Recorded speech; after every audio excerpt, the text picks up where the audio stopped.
No,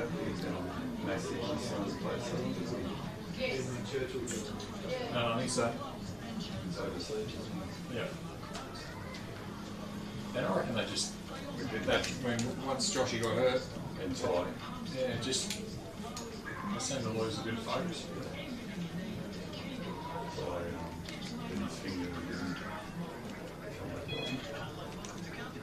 Oh, that's right, yeah. And then Joel got sent off, so he playing with... Yeah, that's right, he did too. Copped a reprimand for that, didn't he? He should have.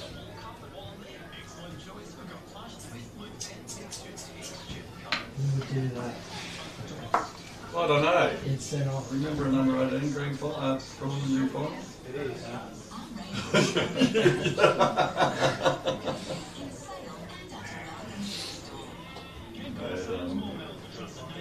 Danny, Jesse Sutherland, Roman Lane,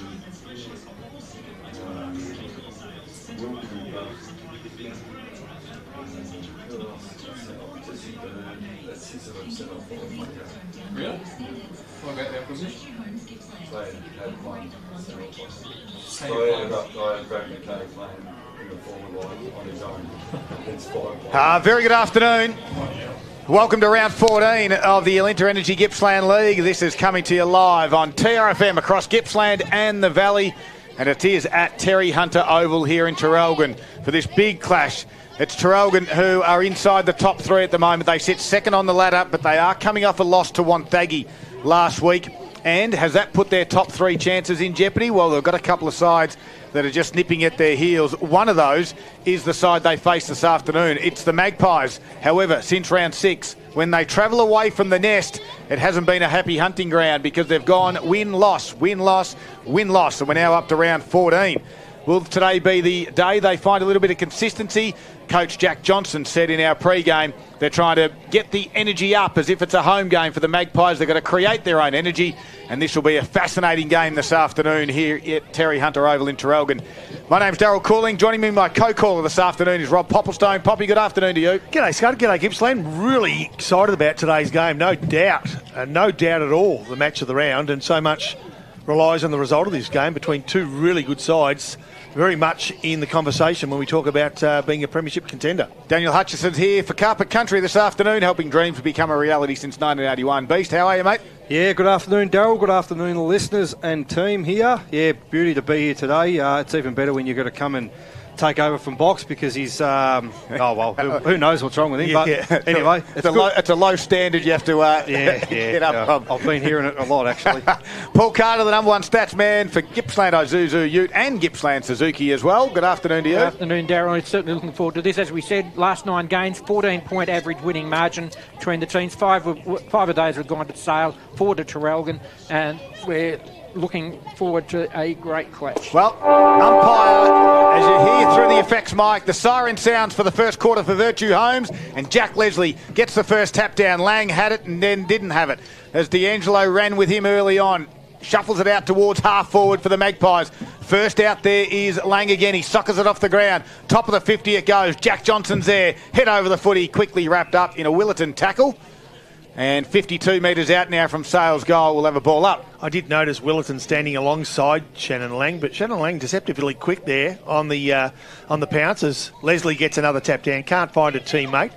Right on the arc of forward 50. They're kicking to the right of radio, the Loy Yang end of the Terry Hunter Oval.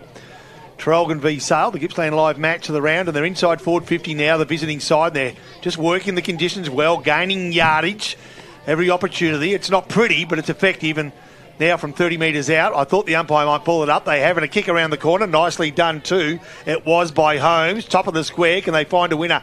They can't at ground level.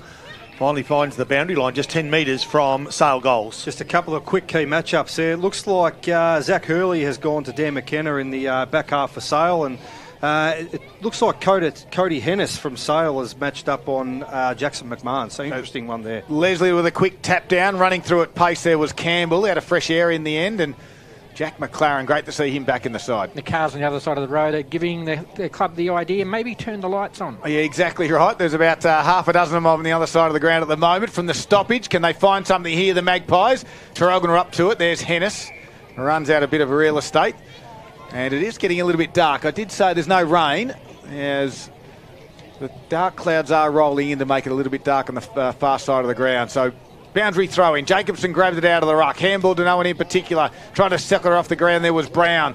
Coming back the other way was Nathan Whitford. A quick chain of handballs. Shannon Lang, 10 metres out. Gets the first for the Magpies. A quick chain of hands and away we go. Yeah, and they just fought hard to keep it in. Then Sale, they were not going to let Traralgon clear the ball. And if Traralgon did clear, I did notice already, Sale have already got a spare man back. So Will Leslie's already not going into the ruck in the forward 50. He's dropped back for that. We'll let next kick out. And that goal has come up at the 2-minute mark of the first quarter. The Virtue Homes scored, Sale leading by that 6 points, 1 goal straight.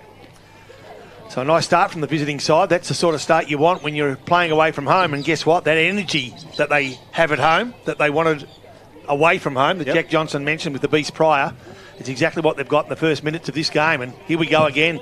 A nice work by Lang. Unreleases the ball. Good work from Whitford. Right half forward flank. Contest on. McMahon first player there for Traralgon. He might have to give ground but keep possession. He does that. The 1-2 nearly came off. It didn't need to. Hugh Dunbar goes inboard. Finds an angle and nicely picked up by D'Angelo. Goes short to Cunico. And now Cunico just forward of left half forward flank will sum up his options. Yeah, goes to the half forward. The target will be McKenna. He's going to fly. He didn't complete the mark. Front and square was Hamilton. Handballs over his shoulder. Holmes just plucked it out of the air. And a nice handball to Johnny McGuinness. Right foot kick. Just got off the instep. Jack Johnson and Joel Scolters, a good little match up there as well. Johnson socked it off the ground. Hennis came in to help. Johnson again with some tough work. And we'll have a stoppage. Jack Johnson will soon, and I'm sure the coaches at Sale will soon identify that's, I reckon, a mismatch in terms of body size. Get him deep. Leslie tapped it down. McLaren works hard and had a free kick without the footy. So McLaren goes to his right. Nicely done. Finds teammate Whitford. He's been good. Goes short again. Hudson Holmes. He's been busy. Can he find a winner inside forward 50? Can't. 50-50 contest. Who's going to be first there? It's going to be Sale again. Those 50-50 contests there winning. Pushing the back, the umpire says. Yes, indeed. Free kick goes the way of Traralgon. And it's Hugh Dunbar. Defensive 50. Likely to come grandstand side, the side that the Gippsland live commentary team are. In fact, he goes short, falls short as ruckman Max Jacobson was hit hard. Quick kick, clever kick to the advantage of teammate Whitford. Another touch from him and Lang. Some close attention from McMahon, but fair. Lang takes a mark, just 30 centimetres inside the boundary and then kicks inside forward 50. In fact, deep inside forward 50. Johnston over the top, couldn't take the mark. Nicely picked up Hugh Dunbar. Pressure released just for a moment. Yeah, Tate Marsh on that outer wing, as we've known throughout the last couple of seasons there. He chips it over the top, can find Ambler for the Maroons. So they have an inboard kick. He goes on the inside 45. It's ambitious, but Cunico elevated. Couldn't complete the mark. Second effort was good. Nice. Got the handball out to D'Angelo. Now further to Willerton. He tried to sock it off the ground and missed it. Now they come in, the Magpies, and we'll have a stoppage. Gutsy play to come back inboard, Beast. That's the type of play that Troy Hamilton did speak about for the Traralgon side, is just to get it and go and use their strengths and let the boys just run free. Marsh with a quick socker off the ground. Got it inside forward 50. McKenna squeezed a handball out to Halliburton. Ran down by Egg-Malessi-Smith. Holding the footy. And Derek Egg-Malessi-Smith for the Magpies gets the free kick. I'm always fascinated by those decisions where you've actually got no time. You grab the ball, you grab it immediately. Love to see those called play on more often than not. It's almost a punishment, I think, Pop, for the handball that goes to him. Yeah, you're right too. Shouldn't. So Des, geez, that kick smothered off McGuinness, and all of a sudden they're in a spot of bother, the visiting side, because Traralgon have got a chance. Quick kick. It comes from Traralgon and just offline. The kick from Halliburton. They tried to make something out of nothing and was nearly successful, but a score nonetheless, Paul Carter. Traralgon's first score on the board is coming just at the 6-minute mark. They are one behind 1 point on the Virtue Home scoreboard, trailing Sale, 1 goal straight, 6. Was that a goat? I thought the Exorcist had entered the building. I thought it must have been Greek Easter or something going on down there. So Whitford got out towards Leslie. And big Jack Leslie takes the mark on the outer wing. He comes back on the right foot to half forward flank. It's out in front of Brad Dessert. Going out there as well with Membry and Brown, but the boundary line will beat them all. And we'll have a boundary throw in. 6 minutes in, the margin sits at 5. It is the Virtue Homes first quarter action here at Traralgon. We'll put my hand up. I'm pretty sure they cook lamb, don't they? Not goat. Same thing. Oh, the Greeks, they'll do anything, I tell you. Boundary throw in. Cunico squeezed a handball out to a runner out there was Willerton. Got to half forward. Magpies set up well. Ignacy Smith spinning around nicely, although the kick under pressure lands in the hands of Marsh. And he'll relieve the forward thrust there from the Magpies. Goes down the line to Ambler. Just in the field of play, out of side ground. The cars on the far side got their lights on. We appreciate your efforts there this afternoon. We'll get the message to the Traralgon hierarchy shortly to put them on, we think. Half forward flank it goes. Halliburton was there. One hand, tried to get it out to D'Angelo. Ducked the shoulder, then slipped over. Now he's in trouble.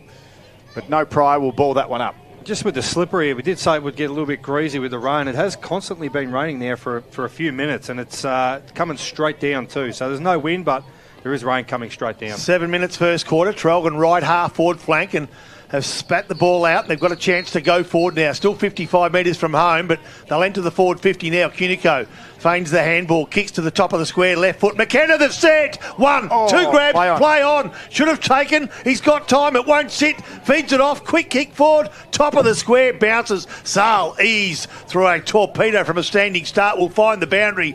Will it be paid against him? Hudson Holmes was the player with the ball. The umpire says no, and fair enough decision too.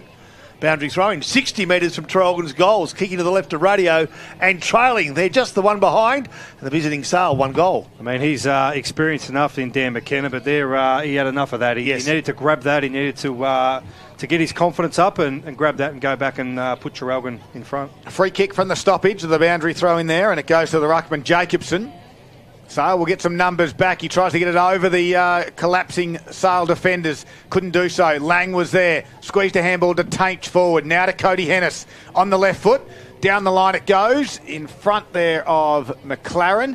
And he can't keep it in. He does, but then he got ripped over the boundary line. And we'll have a boundary throw in.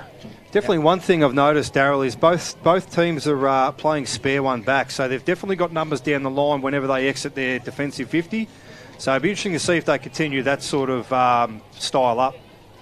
So we've just got a message saying that Dunbar's running with Lang today. All right. So just keep an eye on that one. I haven't noticed it, to be honest, but keep an eye on that one as Traralgon go forward. Will they? Josh Hamilton, quick kick, sloppy.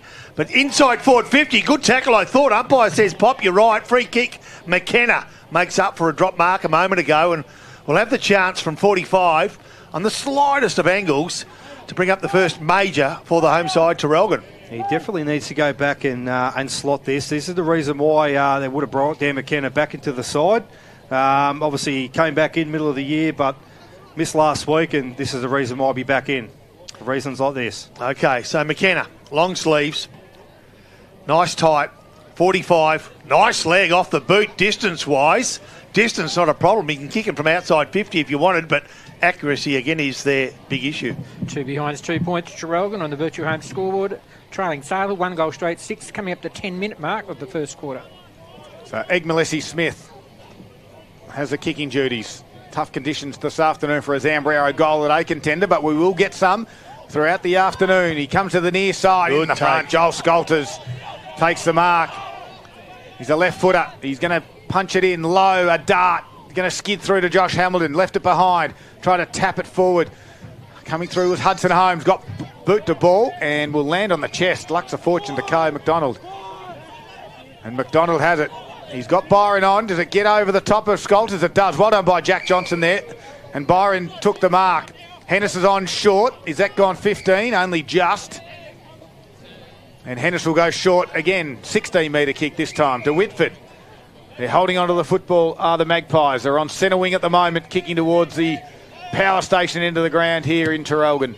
Hugs the boundary line in front of the deck. Freeman might fly. Jacobson in the front spot. Whack comes the other direction. On the non-preferred, got smothered off the boot. And in front of the deck, or in front of the new Suzuki Swift, we have a boundary throw in. 11 minutes in to the first quarter. 4 points margin favour the Magpies. I don't mind that kick inside 50 from Scolters before. He just darted it inboard. Instead of going down the line and deep into a pocket, he's put it into a pretty good spot. He did too. Right half forward flank though at the moment. Holmes, was he held without it? No, he dropped the ball and the free kick goes the way of Dunbar, who Came off Lang just for a moment to tackle Holmes and now plays on around the half-forward flank. McKenna again flies high, brings the ball to the front almost like it was an instruction at ground level. Halliburton goes inboard to the ruckman.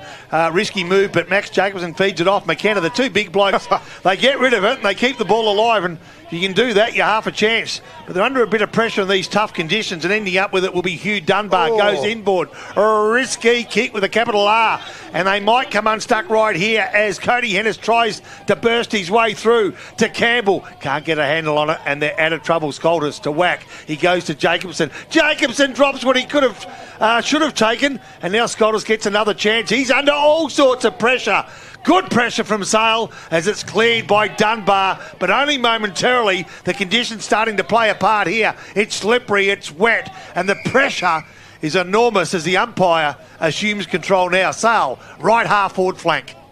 Yeah, 12 minutes in, first quarter, good call, Poppy, and the pressure is immense here. Cunico from the stoppage, missed D'Angelo by hand, and then Taints just drove his opponent into the back there. No free kick, though. That was for Cunico, and then a big, strong tackle. And that was from D'Angelo. He might have hurt himself there. The kick goes down the line.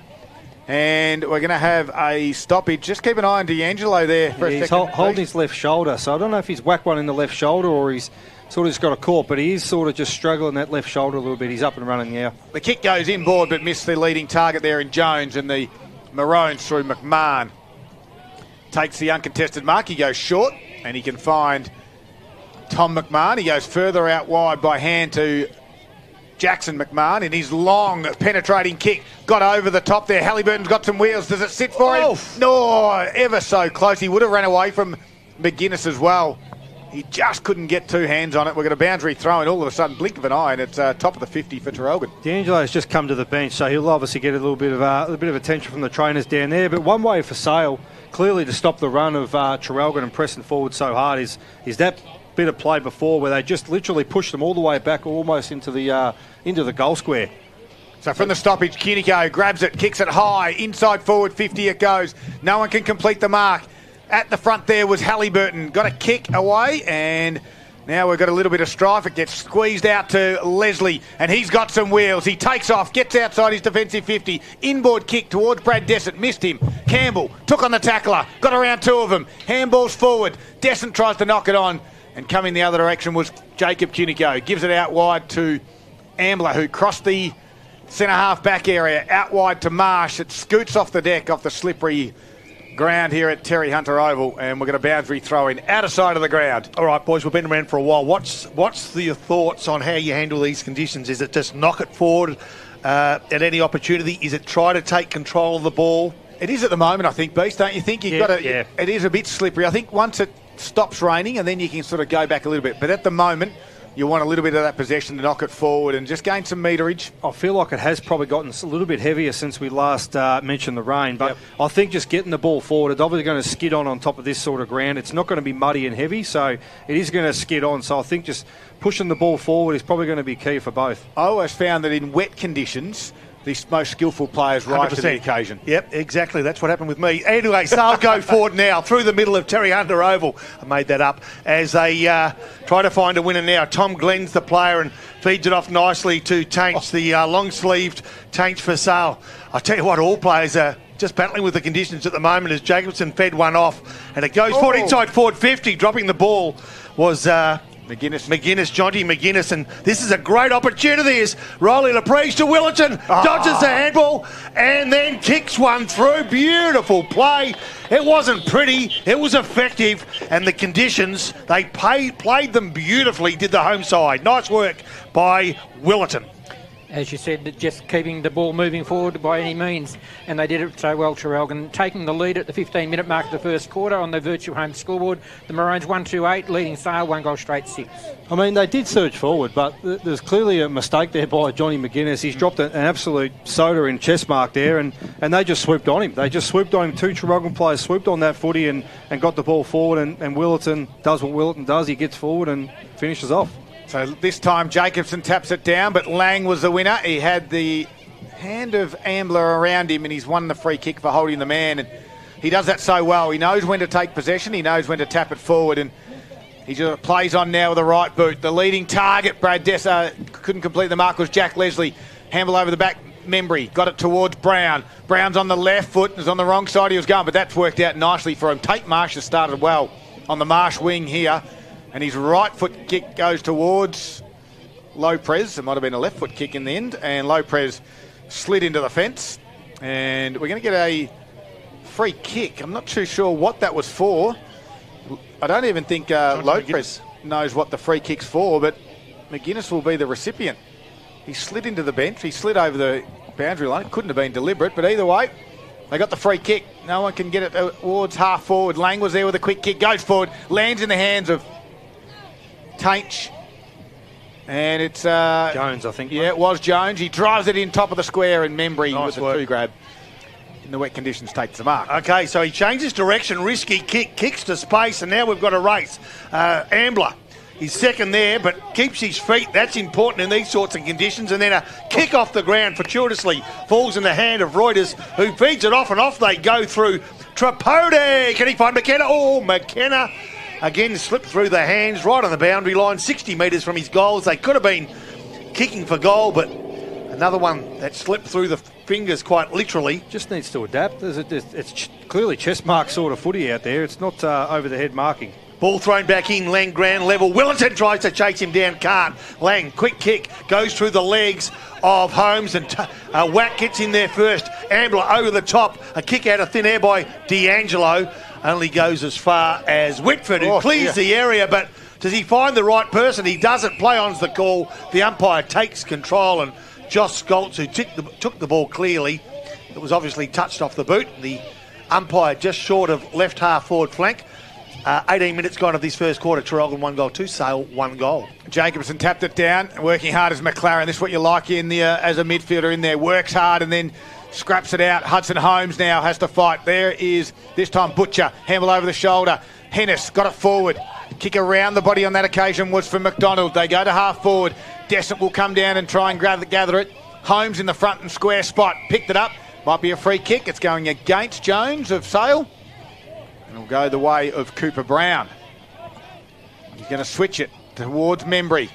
Back to the goal square they go. He's got one on, but he's missed both of them. It's a turnover. Wow. It's going to come back in. Handball over the top. Hennis. Oh, great work by Membry to come in and crunch Hennis in a tackle and then get the football back for the Maroons. And Marsh will be on the end of this one. He touches it down on the ground on the outer wing.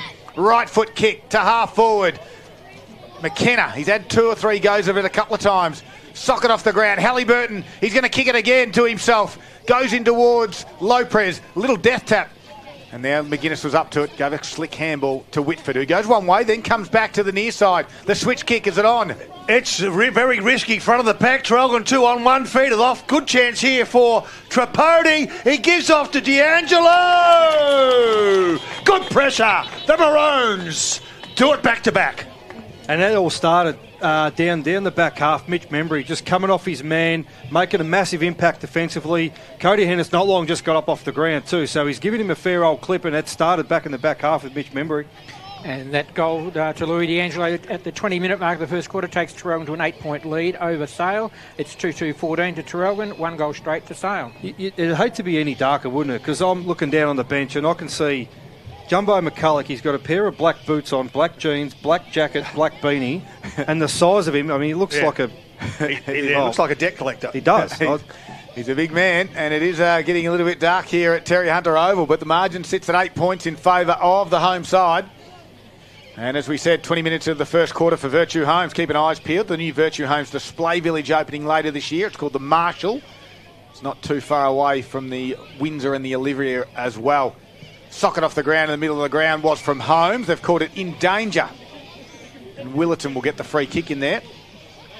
Of course, big moments this afternoon, all thanks to the Moore Bowling Club. And that switch kick down the bottom end of the ground was a bit of a worry, but if you're looking for the Moore Bowling Club's 6th tap, it's called the Bilson's Twister at the moment. You can get in there and taste that one. So back to the middle. Willerton gave it off to Membry. Drove it inside forward 50 to Lopez. Beautiful kick, beautiful lead. They had the space. They worked into it nicely, Beast. They had the space, had the numbers. That is just textbook Traralgon in 2024, I think. The way they just cleared the ball out. Nice, beautiful kick straight down the throat of the captain. Yeah, Dylan Lopez, normally a good shot for goal. Hopefully I haven't put the commentator's curse on him. He's on a 45-degree angle. We'll have to kick at 45, kicking towards the railway into the ground. On its way. He celebrates before it even goes off his boot. He kicked it and instantly went into a celebration mode. He's coming straight to the bench. He'll high-five 15 players on the way through. That's how you put them through.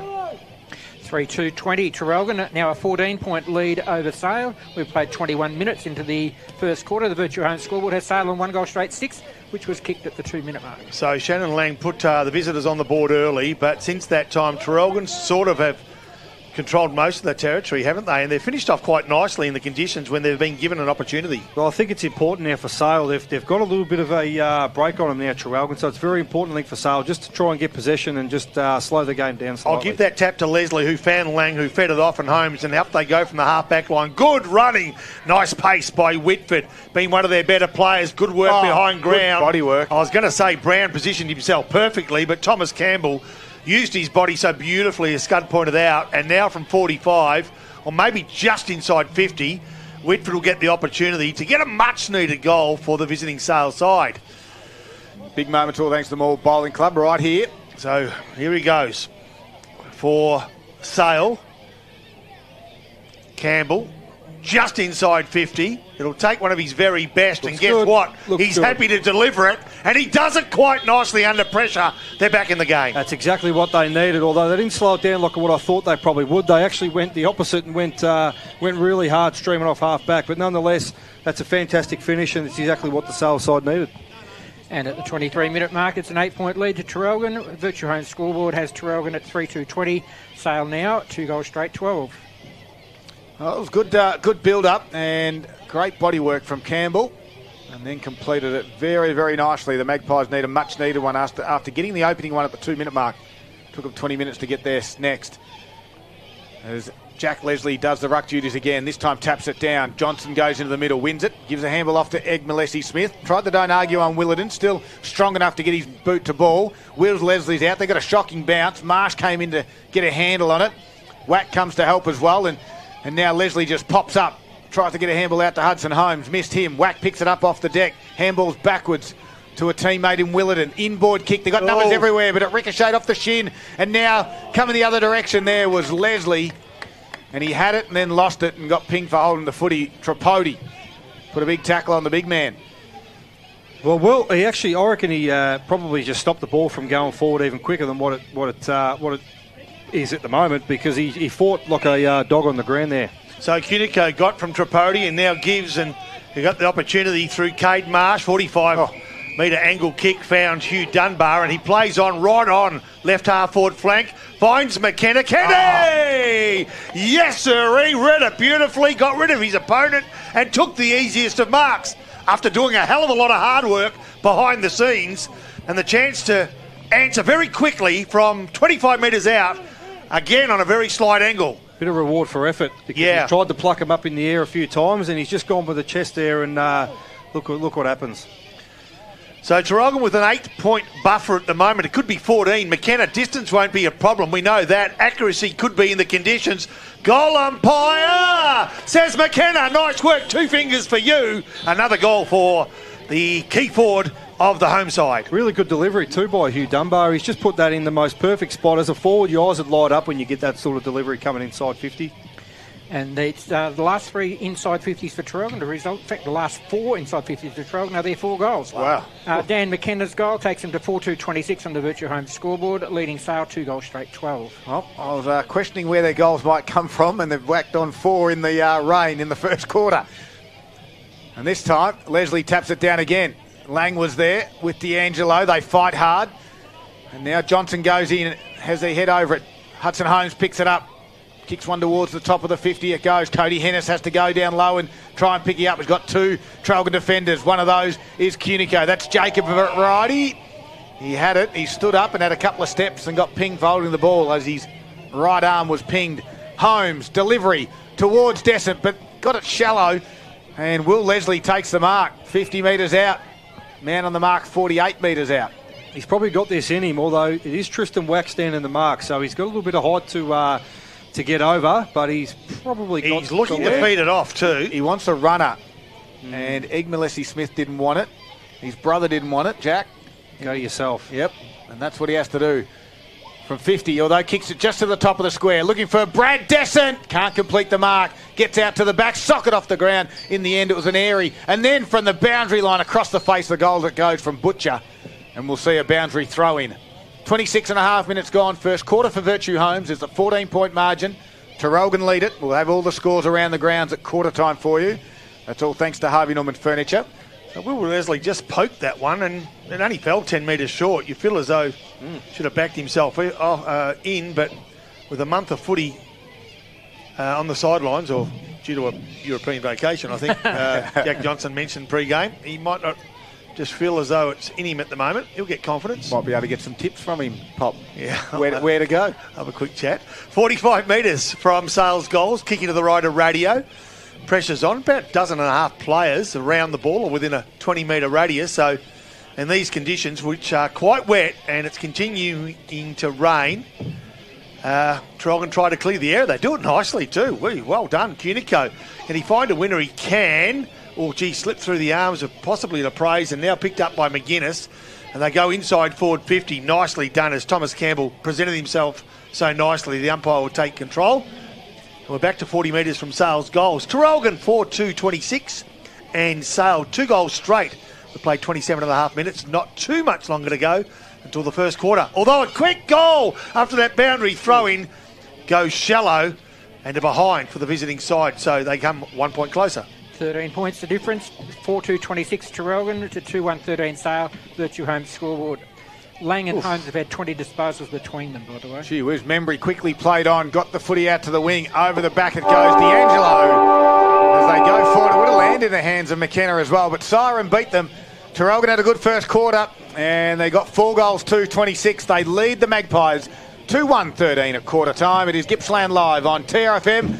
A little bit rain-soaked, a little bit wet here at Terry Hunter Oval. Hopefully you're having a great Saturday afternoon, wherever you might be across Gippsland and the Valley. It is Gippsland Live. It's all thanks to Harvey Norman, Electrical Gippsland.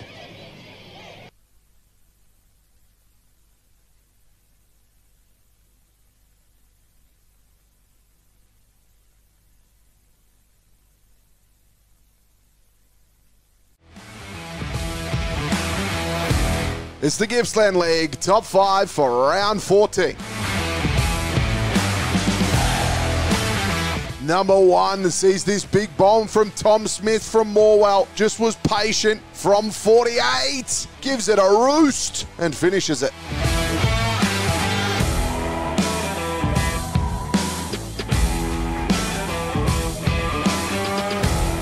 And at number 2, it's Jack Blair here from Wonthaggi with a great pickup and even better snap to split the middle. A wonderful goal.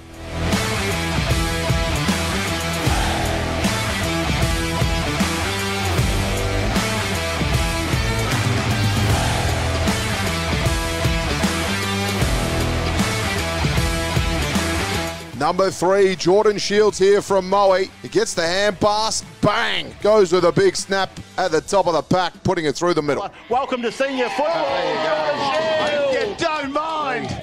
Wow, what a great spot. What a great feeling for the young fella as well. So young Jordan Shields kicks his foot. Number 4 here, Jackson Huston from Druin. Tied in the pocket. Oh, ho, ho, that was just class.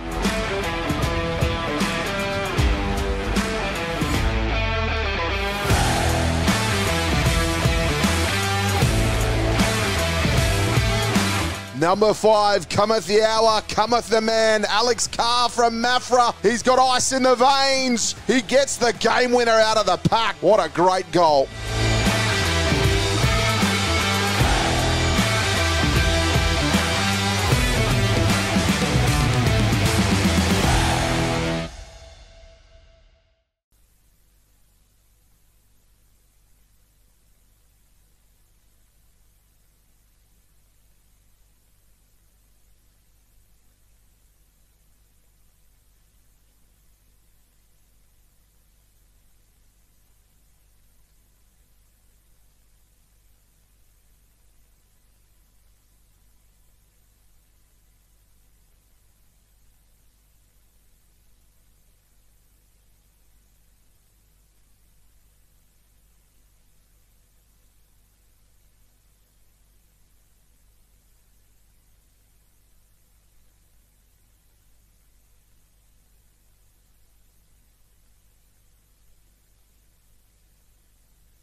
Yes, quarter time, and the feeling is pretty good in the Traralgon camp. They lead it by 13 points at quarter time. 4-2-26 Traralgon, Sale at 2-1-13. Paul Carter, key stats. All thanks to Gippsland Suzuki, the revolutionary Suzuki Swift Hybrid, now available. Sale leading inside 50s 12-10, as well as the clearances 13-9. Centre clearances, definitely it's Lang and Holmes doing the job there. 6-1 in centre clearances, 7 free kicks apiece. Jack Leslie hit 17 hit-outs, so Max Jacobson 6. For Traralgon, Jordan Cunico, of the ones we're following, is the leading stat winner with 7, and 5 to Louis D'Angelo. For Sale, Shannon Lang 11 disposals, Hudson Holmes 9 disposals, and then we've got Jack Johnson on 4, and McLaren and Egmont Leslie Smith on 3. Well, second quarter for the Murray Racing Club is about to get underway. Daniel Hutchison will have some around the ground scores for us in a moment, but this second quarter is underway, and Leslie tapped it down, and head over there was McLaren. Socket off the ground by D'Angelo. He's got a bit of a crook shoulder. We'll keep an eye on that as well. As a free kick goes, Egmont Smith way at half back. He looks up, Johnson presents, ignored, looks inboard, nothing there. Looks down the line, nothing there. Goes lateral and finds Andrew Campbell just in the field of play. Didn't gain any forward meterage. And Andrew Campbell now goes in the direction of Cody Hennis, might fly, but in the front spot, Jack Leslie, the ruckman, floats across nicely. Open forward line, in it goes. Nice. Will Leslie, one hand up, can't complete it. Thomas was there. Membry does well, and Brown was there, sorry, as well. Ambler with a handball nicely to Jacob Cunico. And now Cunico's outboard kick towards McKenna, takes it on the chest. Just. He looks up. Forward line 50 is open. Reuters presents, it goes out the outer side, going back with the flies. Nicely done. Is it Marsh? It is Tate Marsh, the winger. Yeah, fantastic mark there. He got himself in an absolutely ripping position off the wing, but he's obviously not going to have a shot. He's looking to pass. He did. Jordan Cunico. The umpire said not 15, play on, and Jordan Cunico has to kick around the body in the end under pressure. I tell you what, I've seen kicks a lot shorter than that be paid a mark. Minor score in the end after all of that. Moe Racing Club memberships are now open. 4-3-27 Traralgon, 14 points ahead of Sale, 2-13. All right, Des. He would have had the league marsh, I reckon, from there. Yeah, I would have thought too, to be honest. As the ball comes back in, punched forward by a whack to Cunico. D'Angelo, that shoulder gets a good test out. The umpire says dropping the ball. The free kick goes the way of Will Leslie. So deep in his defensive 50, he gives ground again to Derek Egmont Smith, or Des, who goes short. Nicely done. Finds his teammate in Jake Hutchins, the 1-2. He gets it back, does Des, and a good user of the ball. And Johnny McGuinness, went through his hands, picked off by Halliburton. Top of the square, they have to sit and wait. And as a result, it slipped through the fingers of Leslie. And they remain under pressure as Halliburton comes in on the arc of 50. As Wellington also lends a hand. No players can really get a clean handle of it. Des, a blind handball over the back, finds Tainch, but only momentarily. And now it's Campbell from half back, who goes to half forward. And Jacobson, the big man, does the roving work, falls over the top of the ball. He's in a spot of bother, he knows it, he feeds it off. And now Membry, he's dispossessed. And I tell you what, they need to give a bit of ground here. The ball's sometimes slipping out of players' hands rather than anything else. Leslie gets the free kick, dances around a couple from 60, kicks it to within 5. Can he find a winner? He can't. He finds the boundary 2 metres from Sale's goals. 2 3/4 minutes gone. Second quarter, Traralgon 4-3-27 and Sale 2-1-13. Sorry, mate, your source is right. Hugh Dunbar has gone to Shannon Lang to start this quarter, so a bit of a run with roll there for Hughie Dunbar. Let's see what Sale can do inside their forward 50 into this opening quarter. Jacobson took it out of the ruck. No. Ran down from behind, just the awareness of what was going on around that stoppage. You've got to expect pressure in that situation. You can't be taking 4 or 5 steps, especially as a big man. I mean, I'm critical of ruckman at the best of time, but I mean, I think anyone shouldn't have, regardless of their position on the ground, that's just having no awareness. You're right in front of the opposition goal. And Hudson Holmes makes them pay.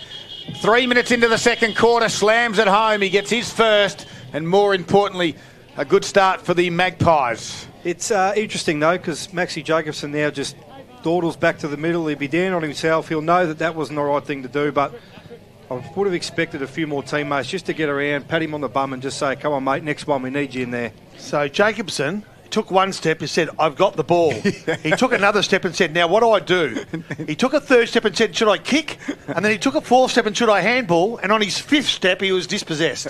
And we're 4 minutes into the second quarter, sorry. It's a 8-point lead to Traralgon. They have 4-3-27. Sale now up to 3-1-19. And that was perfect. Spot on. Just about like that, wasn't it? That's what it looked like. And took about that long too. The ball to come back into play. Remembering, of course, Sale kicked the first goal early in the first quarter before Traralgon assumed control. But although the second quarter starts off nicely, now the hard work begins for the home side, because this was never going to be an easy game. And an 8-point lead is nice enough, but you've got to respond when you're challenged, and they're being challenged at the moment as the ball comes back to the centre. And it's Jacobson v Leslie. Jacobson gets the tap, one of the rare taps, goes away now. Can they get a set of clearance? They haven't been able to do that for most of the day. And now Leslie, in fact, kicks it forward for Sale, goes through the hand of Scolters. He good enough to get a handball and find D'Angelo. He'll kick for touch and probably find it. The race is on. Josh Butcher, one of those racing for the ball. Can he keep it in? He can't. Or can he? Yes, he can. And now we've got a contest. Josh Butcher and Tate Marsh out of sight of the ground before the boundary umpire takes control of it. It spills on the wrong side of the boundary line. There'll be a boundary throw-in. 5 minutes gone, second quarter. The margin, as I said, 8 points, the way of the home side. Scolters has been impressive too, guys. I reckon he's definitely using his pace off Jack Johnson. He's probably identified he's probably got a bit of pace against the older Johnson, but he's playing in front, he's backing himself in, and he's running off Jack Johnson every time the ball goes near him. So Lang socketed off the ground in that stoppage, and then so did McLaren in the end, and the ball eventually trickles over for a boundary throw 55 metres out. They've stood reasonably strong, have the Maroons' defence so far. A couple of little worrying moments, but I think they'd be happy with the first quarter and a half. So 7 scoring shots to 4, forward 50 entries, Paul. Is that a reflection of the control? Because at one stage, Traralgon getting good reward for effort. Sale actually had more than Traralgon in the first quarter. There you go. Oh, they're going to win this one again, although McLaren gave a handball straight, coughed it up to Jackson McMahon. Barrel to kick out in a little bit of hope than anything else, and now the ball is in dispute. Head over the football. On that occasion was Holmes, and we'll have a ball up. I wonder if this is a bit of a tactic from Traralgon. Dan McKenna hasn't left that forward 50. That whole bit of play, the stoppage is now on the half-forward line for Sale, and Dan McKenna is still plonked himself in their forward 50. Trying to stretch the ground. A quick kick goes in the direction from McLaren inside forward 50. He goes. Campbell tried to shuffle it out. Somehow falls in the hands of the coach in Jack Johnson. He knows where the goals are, and the Sale Magpies have got 2 in a row for the first time in this game. Yeah, right place, right time. Very experienced there, Jack Johnson. I feel like that's probably the way Sale want to try and get their goals today, is just get the ball in, give their forwards the best opportunity. And at just 2 points the difference at the 7-minute mark of the second quarter on the Murray Racing Club scoreboard. Sale are now 4-1-25, trailing Traralgon, who are on 4-3-27. So important centre break, and Sale have controlled the centre clearances exceptionally well. I think we heard 6-1 first quarter, and it's basically started this quarter off like the first quarter finished. And as a result, they're edging closer. 2 points the difference, as Paul Carter's just let us know. Jacobson flies high but flies early, so Leslie gets the tap, and McLaren the player there for Sale. Kick off the ground by Lang inside his forward 50. Scolters feeds it off, can't find a teammate. In a dangerous place as Johnston just slipped through his fingers, unfortunately. Scolters tackles Lang as he gets a quick kick. Good sprawl from behind, and all of a sudden we've got a contest 20 metres from Sale's goals. And coming in nicely, Thomas Campbell. Can he keep the ball in? Can momentarily before the central umpire, I think, will take control, or will he? Yes, he will. Just a metre in from the boundary and only 20 metres from Sale's goals. The Magpies kicking to the left of radio, trailing by just 2 points. In fact, it's going to be Free kick, I think. after all that. Yeah, after all that. I'm not too sure. Well, I think I did see Cooper Brown have the arm of Thomas Campbell. Okay. And I didn't think there was a free kick paid, so maybe the non-officiating saw what I saw. But anyway. Okay, so Thomas Campbell. It'll take something good. It'll take a Zambrero goal of the day across the face and through for a minor score. So I didn't see the free kick, but importantly, it went Sale's way. And guess what, Paul Carter? 1 point the difference, Bobby. 4-2-26 Sale, 4-3-27 Traralgon. Murray Racing Club scoreboard, 9 minutes played second quarter. Become a member today at the Murray Racing Club. Season kicks off shortly, start of August there, as McMahon brings it back to the near side. And in the front spot, big Jack Leslie. Nice. Plays on from 49 metres, gets the inside of the ball and kicks it out of bounds on the full. Very good defence there. He just, whoever that was, I can't see. It might have been Hugh Dunbar. Just got to push into his back and just put him off balance a little bit. So this time Membry goes the other side of the ground, away from where Leslie is, and lands in the hands of Whack. He's got the runner, and that runner is McMahon, and then barrels one half forward. He's going to skid on, and a good 60-metre kick, gains some meterage, but Derek Igmalesi-Smith is there. Handles inboard now to Glenn. His kick, tumble one, Scolters, attacked it hard, shoulders it, and then goes forward. Holmes it was. A kick to the top of the 50. He's going to land in the hands nicely of Jones. He's got one inboard, and he finds McLaren, and he hits him up, and he takes his time to push back off the mark. Yeah, nice little build-up there for Sale. It was a good turnover over there on the far wing. I did notice Blair Roscoe come from the ground, and actually he was the man who made the lead on the far side of the ground. So he worked really hard, the young fella coming up from the under-16s, all the way across the ground, cut in front of the key forward. Jack McLaren's shot is kept to the far side of the ground, so kept it skinny there. And another minor score. Scores are locked up at 4-3, 27 apiece at the 10.5-minute mark of the second quarter. Moe Racing Club scoreboard. All right, at the moment, the home side just struggling to get it outside or past their half-forward flank. They've been there once or twice, but not many times, Paul Carter, in the opening 10 minutes. Traralgon have only been inside their 40-50 twice this quarter. Yeah, so compared to Sale's 7. So Sale at the moment really applying some pressure. The screw's being turned. Let's see how Traralgon respond. They'll have to do it through Mitch Membry. From fullback he plays on.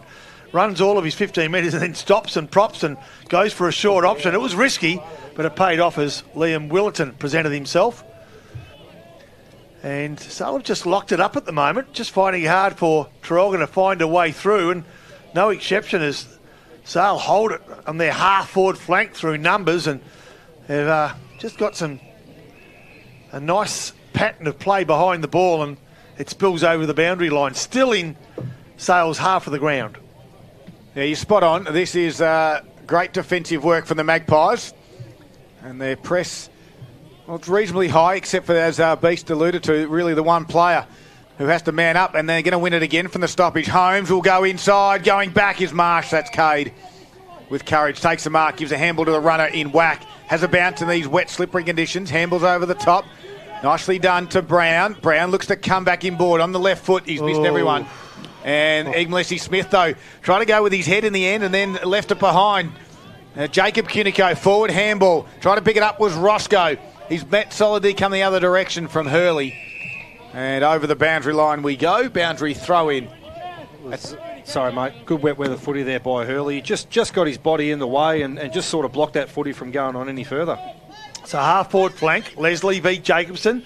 Jacobson gets the benefit of a nice throw-in and tries to tap it forward. Only goes as far as McLaren. His quick kick forward is cut off nicely by Thomas McMahon, who plays on quickly. All he needs a bounce, and Tate Marsh is up and away, and that's what he does. Can he find a winner? He goes looking for Halliburton. The ball falls short. Halliburton's got the pace to turn, and on that arc, kick it inside forward 50. Not great. Effective, though, as Jordan Cunico marks. And will attempt to goal from 45 metres on an angle of about 35. And he's got the distance. He has. Yep. With scores locked away, obviously everything's important, but with no pressure now, it just requires accuracy, and he's got the distance in his back pocket, as the Beast has told us. He'll have a chance to put the Maroons back in front. Kicks from 45. Oh, it's sloppy, poppy, and had a play on the full. Bent the knee. That was a pretty bad rhythm, actually. He's came in, just bent the knee, leant back on it. You can just see, though, the middle of that ground where that cricket wicket is. I've seen Tate Marsh just go to get a kick in there before, and he just really hesitated to go in there. You can see when he put his foot in, it's really sloppy in there. Scores level. 13.5-minute mark of this second quarter. Holmes with a kick out of full back area, or out of bounds on the full it was. He goes to the outer side. No one can complete the mark. Trying to stand up in the tackle out there was Thomas Campbell.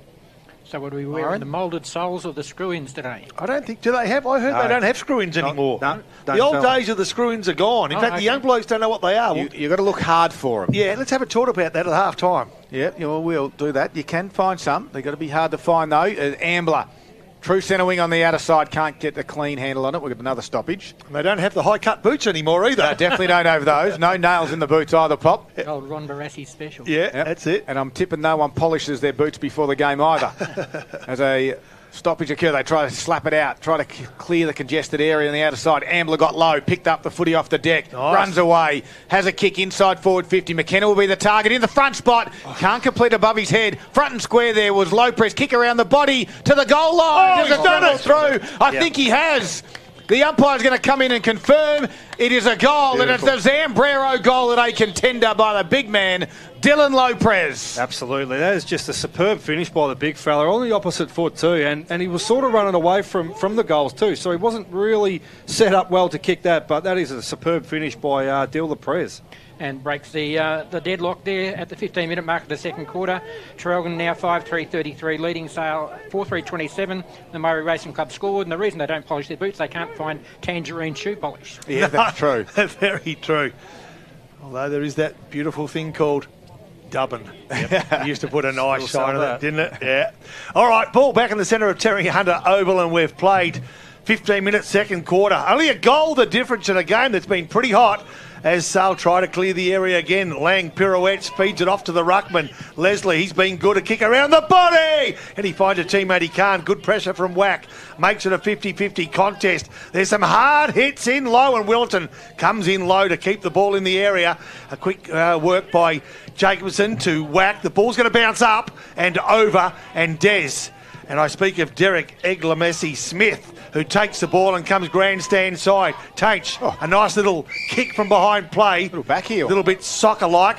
Kept the ball to his advantage, but a free kick's going to go the way of Will Leslie. Yeah, Centre wing, grandstand side. Sorry, mate. Ambler and Leslie just had a little bit of a tussle, so I think he just clipped him high.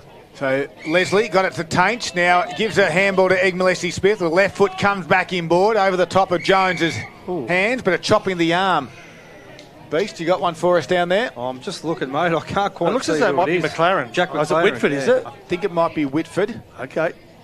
I'll keep an eye. I'll let you know. All right. So in the meantime, free kick will go to Jones.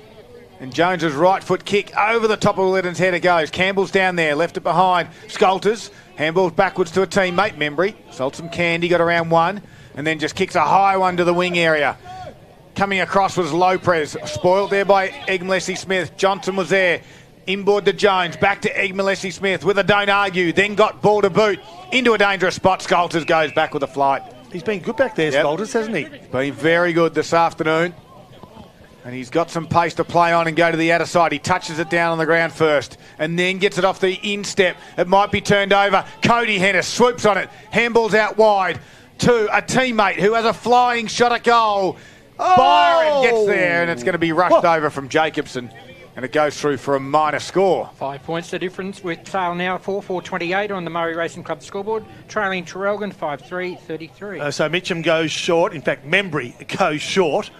Got excited there. It was Membry to McMahon, who took a mark 30 metres from Sale's goals. Grandstand side.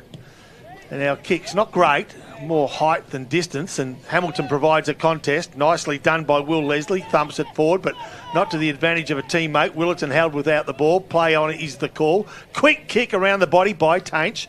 Picked up nicely, but nowhere to move. The dropping the ball decision was paid quickly, and McMahon, after receiving the handball, kicks towards Hamilton. The ball punched towards the boundary, and Holmes tries to keep it in and can't, but it was nice work by Jake Hutchins just a moment ago.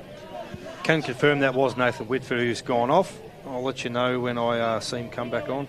All right, so the ball to be thrown back in. Sale into attack, half-forward flank, left half-forward flank. Willerton came through, overran it. Holmes taken off the ball just as he kicked, which opened up the door for a teammate, and that's Cade Reuters, who kicks to the advantage. And we got a race. Pace, absolutely crucial. It's McMahon v Byron. McMahon wins by... well, a little bit more than a photo finish, and then kicks and threatens the forward 50. Now he just needs to find Cunico. He does. McKenna! Nicely done. It worked out beautifully. Tell you what, he presents himself nice, McKenna. Uses his body well. He's only 3 or 4 takes that have slipped through the fingers. I've been really, really good today, but he needs to goal for the second time today, right now. Plenty of experience. I mean, he's not overly big in the body, but he is quite tall. So he has been able to get himself in front of his opponent, which is, and obviously delivery as well is made it big for him. So Dan McKenna will kick from 25 metres. The boundary just metres to his left. It needs to be pretty pinpoint perfect. And guess what? Yep, beautiful. It's the Triple P show. Pinpoint perfect for Dan McKenna. Another goal for the home side. That's an 11-point lead to Traralgon. We've played 19 and a half minutes of the second quarter. The Maroons are now 6-3-39, leading Sale 4-4-28, and that's on the Murray Racing Club scoreboard. Let's just get some quick around the ground scores while we're there for Harvey Norman Furniture. Beast, what have you got? Just read my mind, mate. I was just loading it. 3-1-19. Maul have taken a 1-point lead over Leongatha, 2-6-18. Moe have got a 6-point lead over... Druin have got a 6-point lead over Moe. Mafra 3-4-22 to Wonthaggi 6-3-39. So Mafra coming back a little bit there.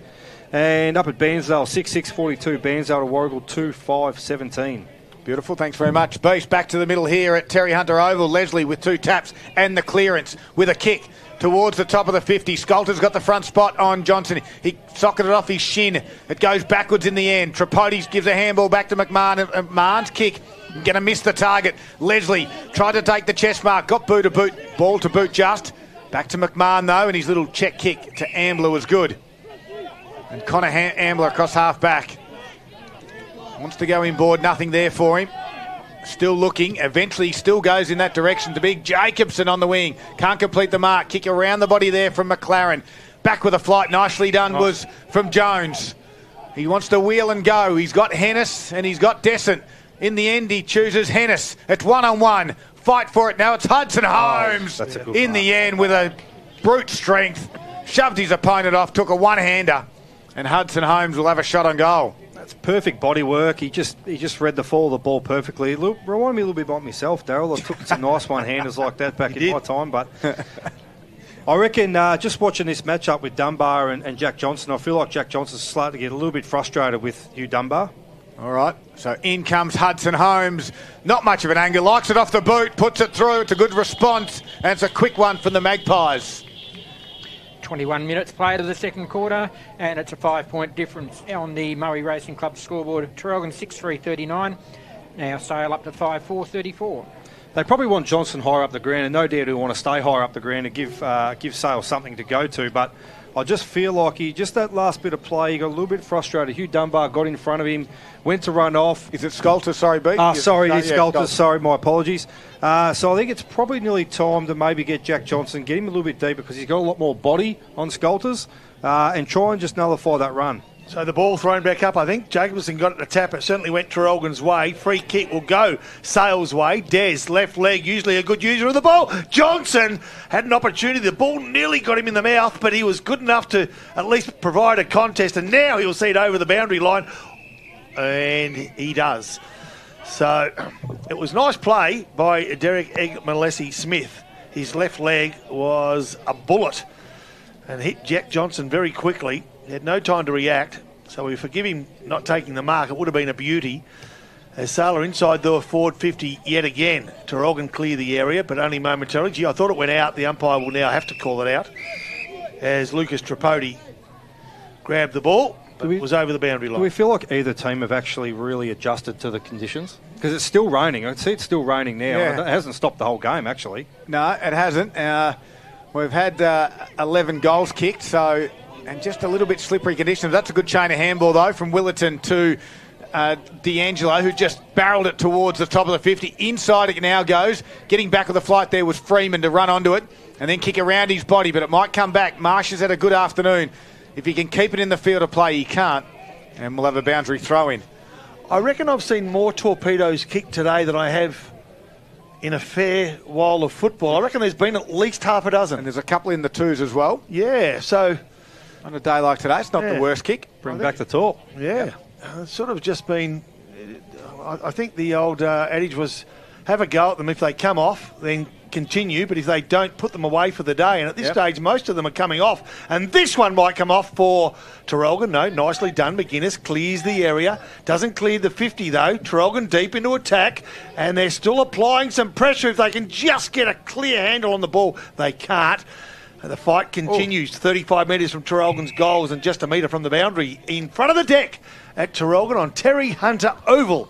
It's 24 minutes gone of the second quarter. Traralgon 6, 3:39 and Sailor 5-4, 34. Big moment all thanks to the Moore Bowling Club this afternoon. McLaren from the stoppage, kicks around his body. Does it land on the chest of McDonald? Couldn't complete the mark. D'Angelo gives it to Cunico. Inboard it goes. It's not going to get there. Freeman takes the intercept mark for the Magpies. Had the numbers around that too, Sale. Slows things up, comes back to the near side. Holmes might be the target. Out the back there was McDonald. Can he get it going forward? Whack though, slaps it back the other way for the Maroons. Hamilton took on the tackler, lost the footy. And now McDonald squeezed a handball backwards. Leslie became the tackler on Tripodi, just lifted him up off the ground. I reckon he had him off the ground 6 inches for about 10 seconds then. He was just letting him know that the pizza from his home country tasted beautiful during his mid-season break. As Hennis wins it in the end from a Lang handball, kicks it along the line, stays in the field of play only momentarily. And 25 minutes have passed. The margin is 5 points. It's Traralgon leading it. They led by 13 at quarter time. Sale have kicked 3 goals to 2 in the quarter.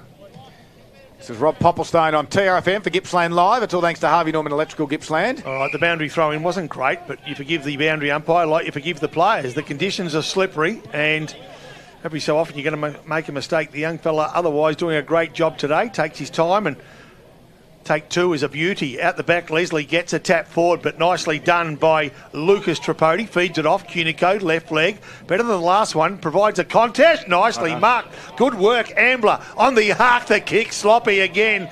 And only gathers 10 metres along the ground before it's picked up by Hennis. His kick doesn't find a target. Now they go forward to the Maroons and they do it through Dunbar. Out the back it goes. Blair Roscoe, second chance. Taken without the ball. The umpire says play on. And now Hamilton, a quick kick. Nicely done. And McKenna. It's either a push in the back or mark. Give me something. Give me something. He has to pay a push in the back, surely. What's going on? I think it's a goal. Give me a goal! It's a goal! Dylan LaPraise does it again. He's leading. He's coming second. And he's going to be coming third soon in the Zambrero goal of the day. Taking it to 7-3-45, Traralgon on the Murray Racing Club scoreboard. 11-point lead over Sale, 5-4-34 at the 26.5-minute mark of the second quarter. I actually didn't even see him kick that goal. I was too worried about the massive push in the back, right in the goal square that was not going to be paid. I have to admit, I was the same. If it wasn't for Scud pointing to the player in number 26, I wouldn't have known myself. Well, Lopez did get on the end of it. Jacobson tapped it down. Can they go again, the Maroons? Free kick, though, to Lang. Didn't have the footy against Dunbar. He's wore him like a glove this afternoon. There's Lang right in the middle of Terry Hunter Oval. Looks up. Brad Descent will be the target. Can't get there, though. It's a shallow kick, and Whack takes the chest mark. Plays on quickly. Kick comes off the side of the boot. It's going to land in the hands of Freeman at halfback for the Magpies. Gets called to play on quickly. Inboard they go. Johnston's there. Takes the mark in front of his eyes. Rolls around onto the right. Goes out wide to some open space and says out there to Butcher, go and get it. Marsh, though, comes into close for the Maroons. A good one-on-one contest. They go to ground and we'll have a stoppage top of the 50. Margin sits at 11 now for the Maroons. Late into the second quarter for the Moe Racing Club. It's so late in this game, mate. I just see Jared Freeman's just dropped back. He's going to play spare by the looks of this for this little bit of the quarter. So Sale inside forward 50. We had 6 goals in the first quarter, 4 of which were to Traralgon. 6 goals in this quarter, 3 of which are to each side. So the game's evened up marginally, although Traralgon still lead the way by 11 points. So the ball's thrown up, nicely done by the big man in Jack Leslie. It's quick kick, clears of 50. Good pressure from Traralgon. Pushes the ball 30 metres out. Freeman tries to find a teammate behind play. Sale player down. That's Hudson Holmes. He needs to get up. He's been one of their best as they go forward through Marsh. And now D'Angelo. He runs 20. He goes in forward barrel. 50. Another barrel kick. Didn't come off on this occasion. And Blair Roscoe, unfortunately, given that the ball was tumbling in his direction, made it hard in slippery conditions, pressure, wet, you name it. And with only inches before the boundary, he had nowhere to go except to see the ball over the line. 20 metres from Traralgon's goals. I think a drop punt would have been far more effective. 100%. You're right. Yeah. 100%. More distance. It's just come off the boot really badly, that one. Especially going inside forward 50 to a couple of... there was 2 one-on-ones in there as well. I just wonder whether that's an instruction. Just get it inside forward 50 ugly. And now maybe from the stoppage, Pop, you think? Yeah, maybe. So here we go. Holmes is back up and getting another possession. And can he find a teammate? He can't, but he's cleared the area. And that's the first step in getting what they need. And that's the ball further from Traralgon's goals before it spills over the boundary line. So 65 metres from Traralgon's goals. They're kicking to the right of radio. They're leading by 11 points, and we've played 29 minutes of the second quarter. For Kappa Country, Daniel Hutchison, the breeze has just picked up a little bit, Beast. Well, I was looking Just at the a little flags, and the flags are that wet that they can't get off the poles. But the trees across the ground are definitely moving down towards the scoreboard end. Let's hope it blows away this persistent rain that's dropping on us at the moment as the Egg Smith kick around the body. Butcher went to claim the mark. The umpire said it was touched, and now we're going to have a boundary throw in. So rain has been upon us all for this first half. Do you think Des is playing on ball? I still think he's across that half back line, Paul, just off the back of the stoppage at the moment. He's got Willerton by his side, I think, by the looks of it. Front spot there was Jacobson, but we'll do this one again. Wind playing a little bit of havoc on the outer side with the boundary umpire now. I'd much probably, as a player, I'd much rather this little bit of rain than the wind to pick up. Yeah, 100%. As a commentator, don't care. No, you're right. Jake. Wind messes your hair up too. For some. Yeah. Kick out of that stoppage there was from Holmes, although D'Angelo got a high tackle from McLaren. The umpire said he ducked his shoulder. Come the other way was Thomas. Gives a handball off to where Egg Smith is. His handball's neat. Out wide to Jack Leslie. Kick towards the top of the 50 it goes. Membry read it better. Couldn't complete the mark, and Brad Desson will thump it over for a boundary throw-in on the outer side. It's been solid, Mitch Membry. He just goes about his job, doesn't he? He just sort of a bit of a rock down there for Traralgon, particularly with Ty Hourigan going out. Yep, absolutely. I think with the Egg Smith one, Paul, you'll find that even as a backman, he'll just roll up to the contest. They're really pressing high the defence of the Magpies. So it looks like he's around this stoppage, which he is. But he's certainly one of those half-backers at the moment, because as you look at it now with the stoppage at top of the 50, there's only 3 Sale players in the centre square and forward 50 for the Magpies, and Traralgon match them. As the siren sounds, 31 and a quarter minutes it went. And Traralgon, well, they led by 13 at the quarter-time break, and now at half-time they lead by 11. As Poppy said a few moments ago, it was 3 goals each. Sale 5-4-34. They trail the Traralgon Maroons on their home deck. 7-3, 45 at half-time. We've got the half-time wrap coming up after the break. All the scores from around the grounds and from the AFL as well. And we'll touch on the key stat winners from that first half of football. It is Gippsland Live. It's all thanks to Harvey Norman Electrical Gippsland. Thank you.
It's the Gippsland League top 5 for round 14.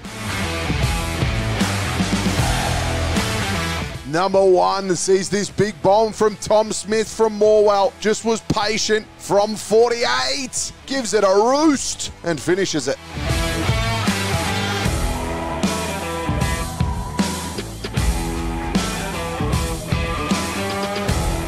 And at number 2, it's Jack Blair here from Wonthaggi with a great pickup and even better snap to split the middle.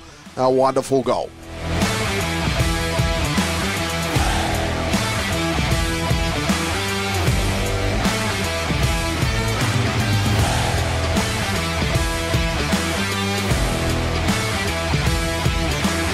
Number 3, Jordan Shields here from Moe. He gets the hand pass, bang! Goes with a big snap at the top of the pack, putting it through the middle. Welcome to senior football. You don't mind. Wow, what a great spot. What a great feeling for the young fella as well. So young Jordan Shields kicks his... Number 4 here, Jackson Huston from Druin, tied in the pocket. Oh, ho, ho, that was just class.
Oh, absolutely perfect timing.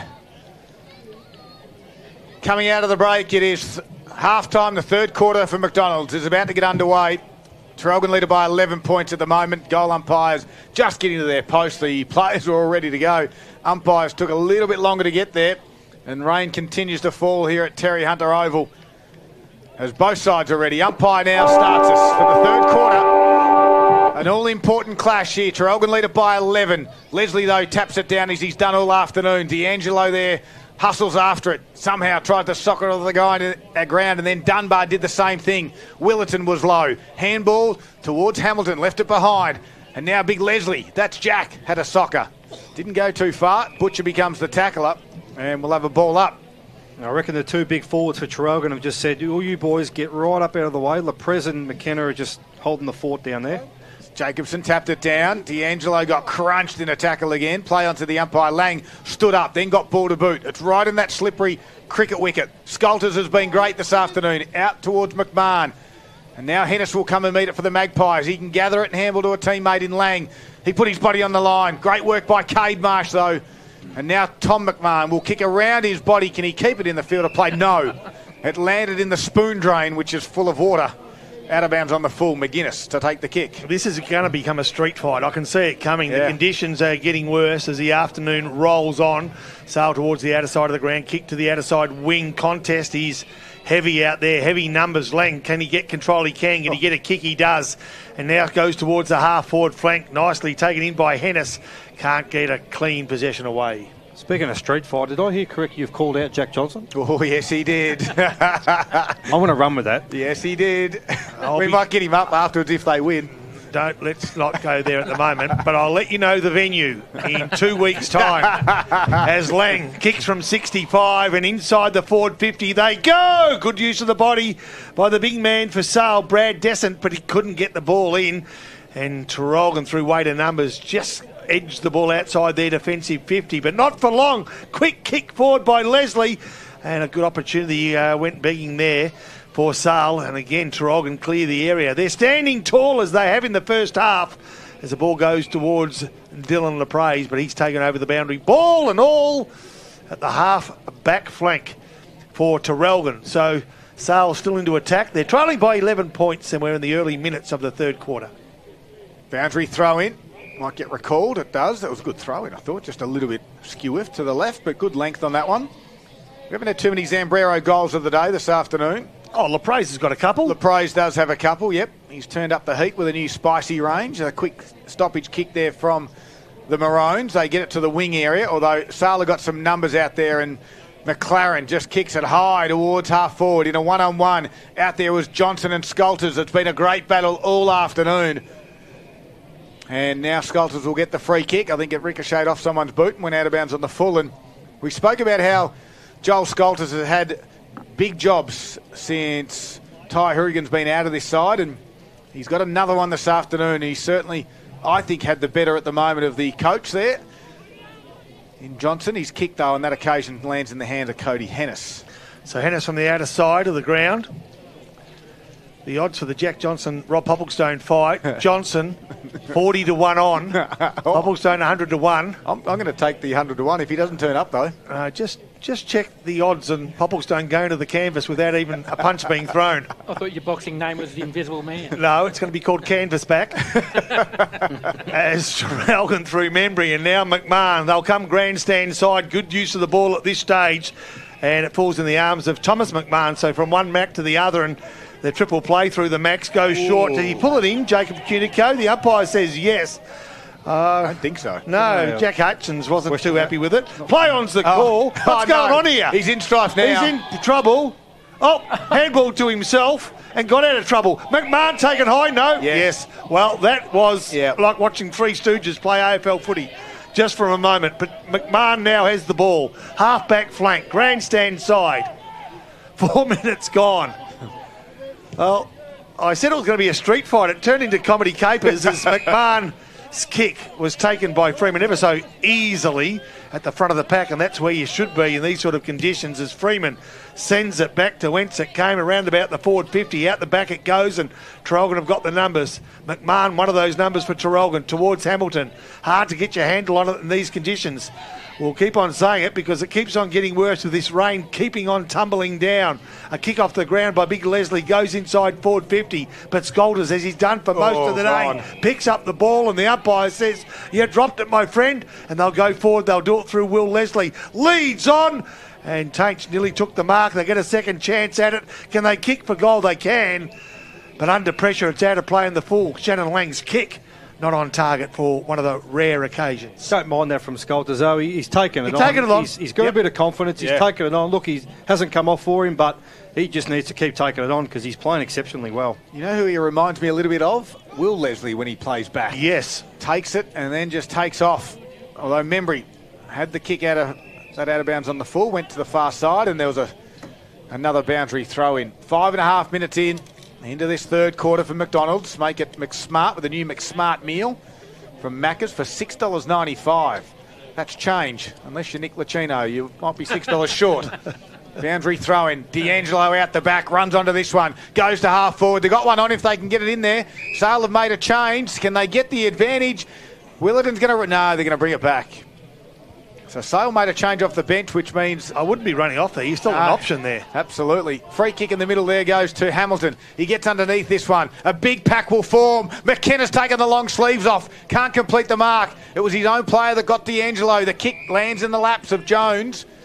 And that's Ben Jones for the Magpies, right in the middle of Terry Hunter Oval. Doesn't know which way to go. Left, right. Eventually comes back out to the right. Can't complete the mark. There was McDonald. Hamilton scoops on it. He's got a number inboard in Reuters. Finds him by foot. Oh, no, he doesn't because he dropped the mark. Twist. Goes back by hand at the toes of Hamilton. Good pick up. Under pressure. Somehow got ball to boot, but then it's going to come back. McLaren's going to go to half forward. And he does. He finds big Jack Leslie. Turns and then, like the Titanic, took a bit of time to turn, but the kick was perfect. And Cody Hennis, I thought, could have run into goal, but he chose to compose himself from 25 metres out in a 45-degree angle with Cooper Brown on the mark. A good play by Jack Leslie. Gee, Beast, you're not a fan of ruckman, but that was good. Well, no, that was good. I'll say to him because he's got a bit of size about him actually, and he can move too. So, well, he'll be on the undercard fighting the beach. I didn't say that. Now here we go. We got a Cody Hennis kicking from 25 metres out. Angle shouldn't be a problem. Distance shouldn't be a problem. And accuracy is not a problem. Sale continue their surge forward. It's taken 7 minutes for the first score of the third quarter to come, and we are on the McDonald's Gippsland scoreboard this quarter. Sale now 6-4-40, just 5 points behind Traralgon, who are 7-3-45. So Sale have kicked the first goal of every quarter to date, but Traralgon, after that, have managed to outscore. So they've been pretty good.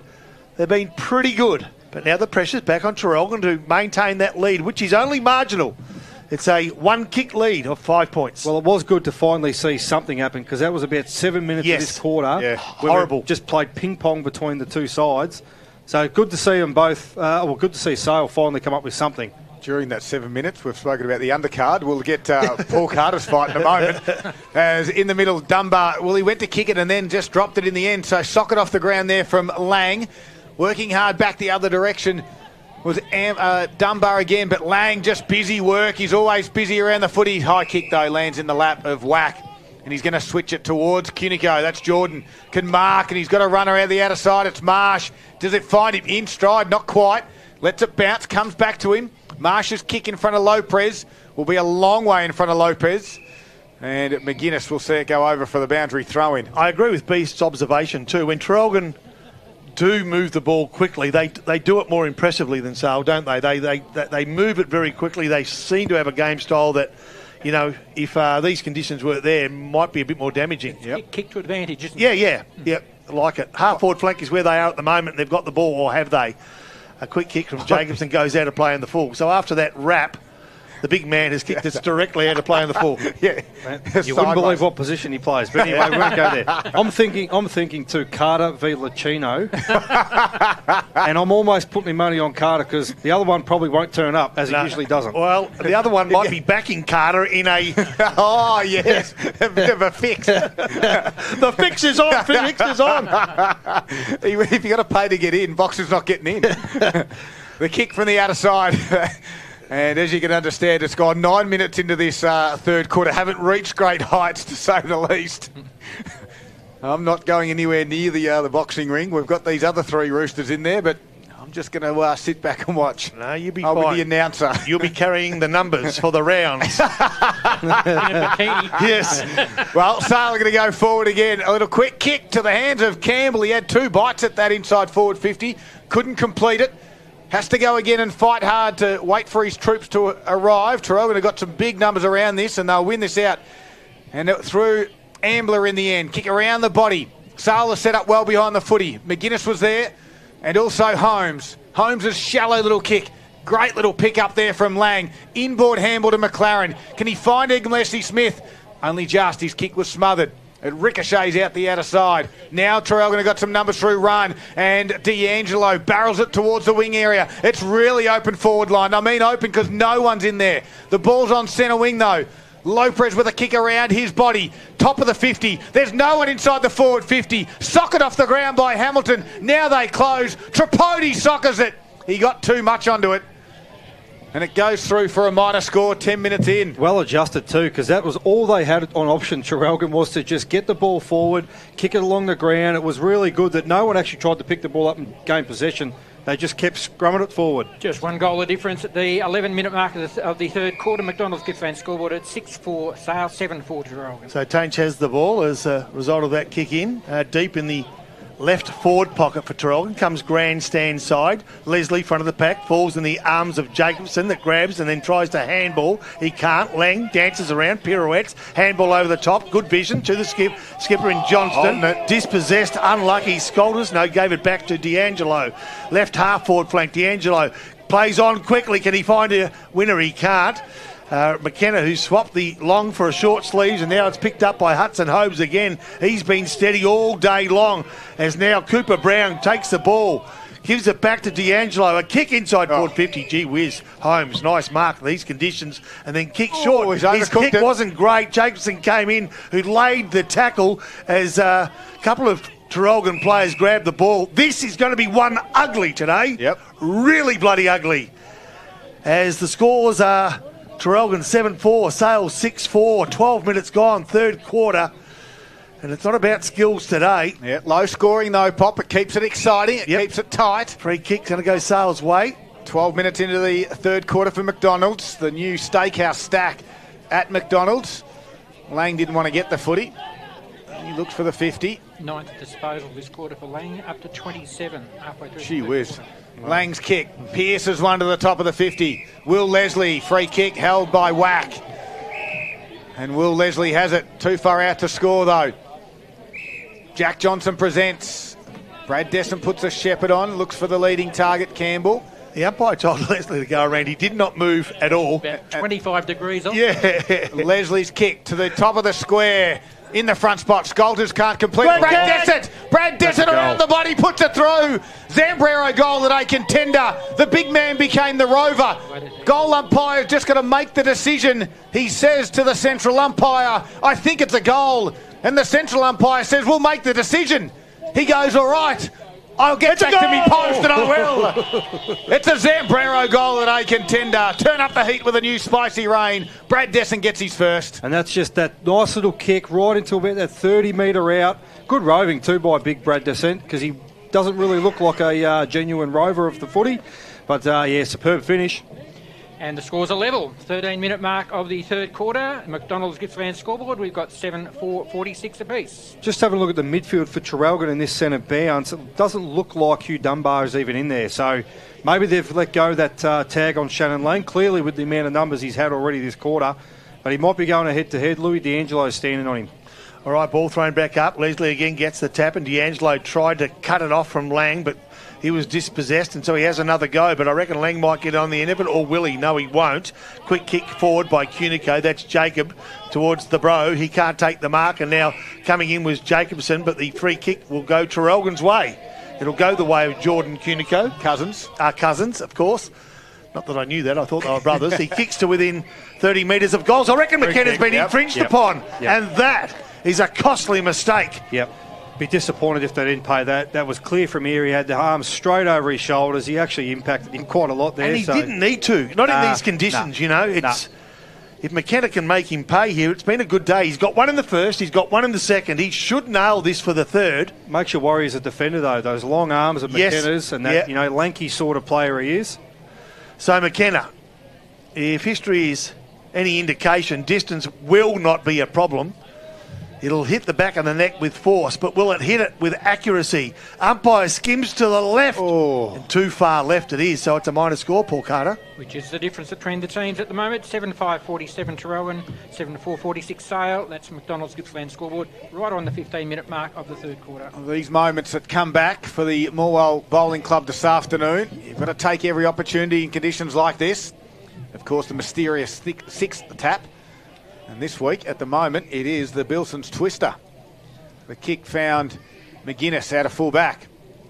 And McGuinness just slows things up, waits for the big ruckman to get to the outer side, and then goes in that direction. Leslie will be in the front spot. Jacobson spoiled. It gets out the back. Marsh has been good. Wrapped up by Lang. Now they cover it up. Good tackle by Jordan Cunico. Yes.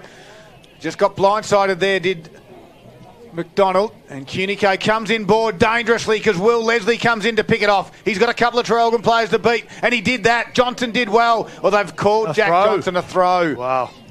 They get away with the one, the Maroons.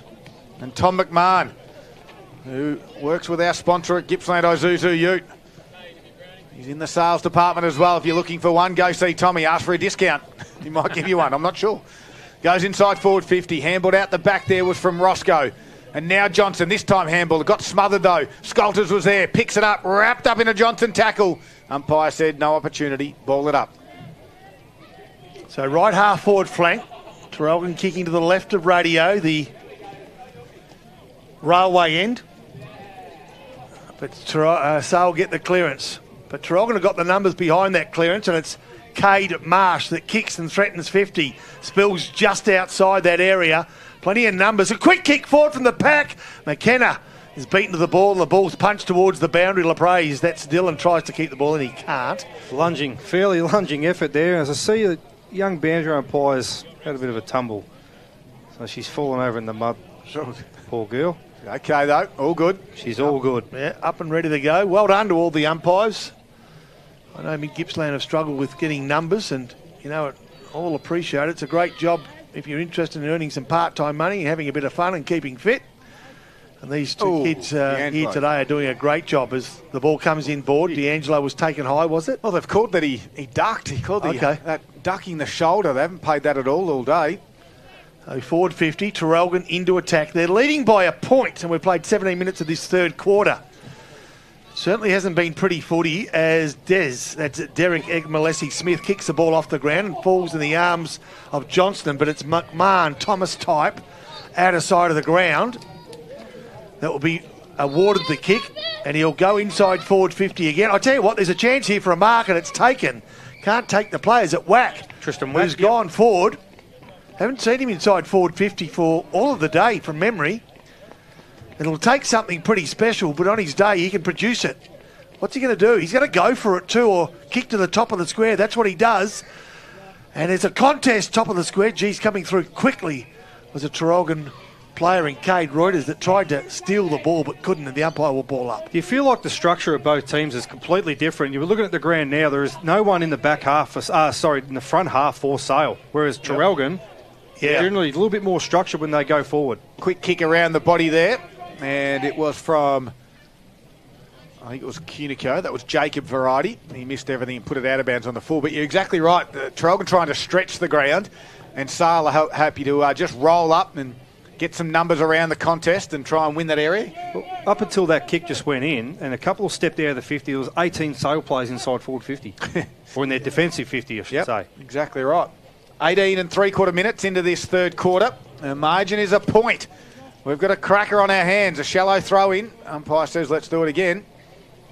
Don't forget, 3/4 time, we'll get some scores. This is turning out to be one of the craziest seasons on record for the Gippsland League, and no exception here today. There's some couple of close games happening around the league as well. Conditions are tough. Light rain has continued to fall here at Terry Hunter Oval, getting a little bit heavier now. And you get the feeling, even though Gippsland League halfway through the season was the closest in Victoria, you get the feeling it's actually got closer. Yeah, absolutely it has. Yep. So can anyone win it from this stoppage? It's Traralgon that goes forward through Ambler. The kick around the body got to the top of the 50. Egg Smith clean in these conditions. Handled over the top there. Holmes goes to ground. Now they fight for it at ground level. Jordan Cunigo was out there as well. Egg Smith shuffled it out towards a teammate in Hennis. He goes hard again, does Egg Smith. And now we've got a ball up just inside the field of play. Jack McLaren was one of the last to get up, as was Connor Ambler, as he expected. The rain gets a little bit heavier. 20 minutes gone. Yeah, it is indeed. Thanks, Scott, as the ball's thumped forward. Traralgon have got a chance here. Inside forward 50 from the boundary. Nicely done. D'Angelo, top of the square. McKenna couldn't see the ball. And now Sale clear the area. And they've got some space. They just need to use their pace. Hurley. And then now it goes towards McDonald and Sale are under pressure now. Can they keep the ball in front? They can. Will Leslie under pressure, though. And Wack comes in for Traralgon, lends a hand. They do it nicely. Reuters feeds it off. Cunico runs 10, kicks 50, 30 metres out. McKenna's going to provide the contest. Cut off so nicely by Jared Freeman, who's been pretty steady since spending more time in defence than his normal spot around about half forward or full forward lines. Absolutely. Come to the near side. Tainch has just come off the bench, but Wack's in the front spot. Good contest there from McLaren. Cunico, that was Jacob, goes down, and now rushed over. Boundary throwing. I know we've mentioned his name before, but he's playing that well. Why not continue to plug him? Huey Dunbar, that contest out on the wing when the ball came out and cleared for Sale, the Sale player running on it was about to kick that ball 50-odd metres along the ground, and he's just got his foot in there and completely stopped it. So I reckon Dunbar. that bit of play. A forward handball now to D'Angelo. His kick, though, is errant off the side of the boot. Just skids through. And you're right, Dunbar with that clearance as well. Minor score, though. Traralgon's just three behind this quarter, taking them to 7-6-48 on the McDonald's Gippsland scoreboard, at 2 points ahead of Sale, who was 7-4-46. Yeah, I can just... It is Whitford, sorry. He's walking off the ground. He's shaking his head. So his day may be done. I will keep an eye on that, but he's doesn't look too happy. He's walking back to the sheds. So Dunbar, the player you made a mention of just a moment ago, sends the ball straight inside forward 50. Free kick goes Traralgon's way. Guess who it is? Go on, guess. It's Dylan LaPraise. Yes, I thought. Straight in front of goals. He's kicked 3. This could be his 4th, and this could be the difference. He's kicked 1 in the first, 2 in the second, and from point-blank range, this should be bread and butter, even in these tricky and slippery conditions. Dylan LaPraise, 10 metres out, maybe 15. Sliders to Bangles, off the boot. Thank you very much. He's happy. He's lifting this side across the line. There's a way to go, but he's got them going. And I do apologise to the Dunbar and Scolters families. That was young Scolters I was trying to get out here before on the wing too. Not Huey Dunbar, but they were both involved, both young players involved in that bit of play. 8-point lead to Traralgon at the 22-minute mark of the third quarter. McDonald's Gippsland scoreboard has the Maroons at 8-6-54, leading Sale 7-4-46. Sorry, mate, talk about potential upsets of the round, maybe. Maul have taken a 6-3-39 to 3-10-28 lead over Lee Gaffer. Gee whiz. Just while that was happening too, Hudson Holmes had just gone down into the rooms to get something checked out as well, limping on one leg. So keep an eye on that one, because he's a prolific winner of the football for this Magpie side. One of the better players today, for sure. Yep, what's he had? 23. Yep, he's been good down back when he's sort of gone back there as well. He's been good in the middle.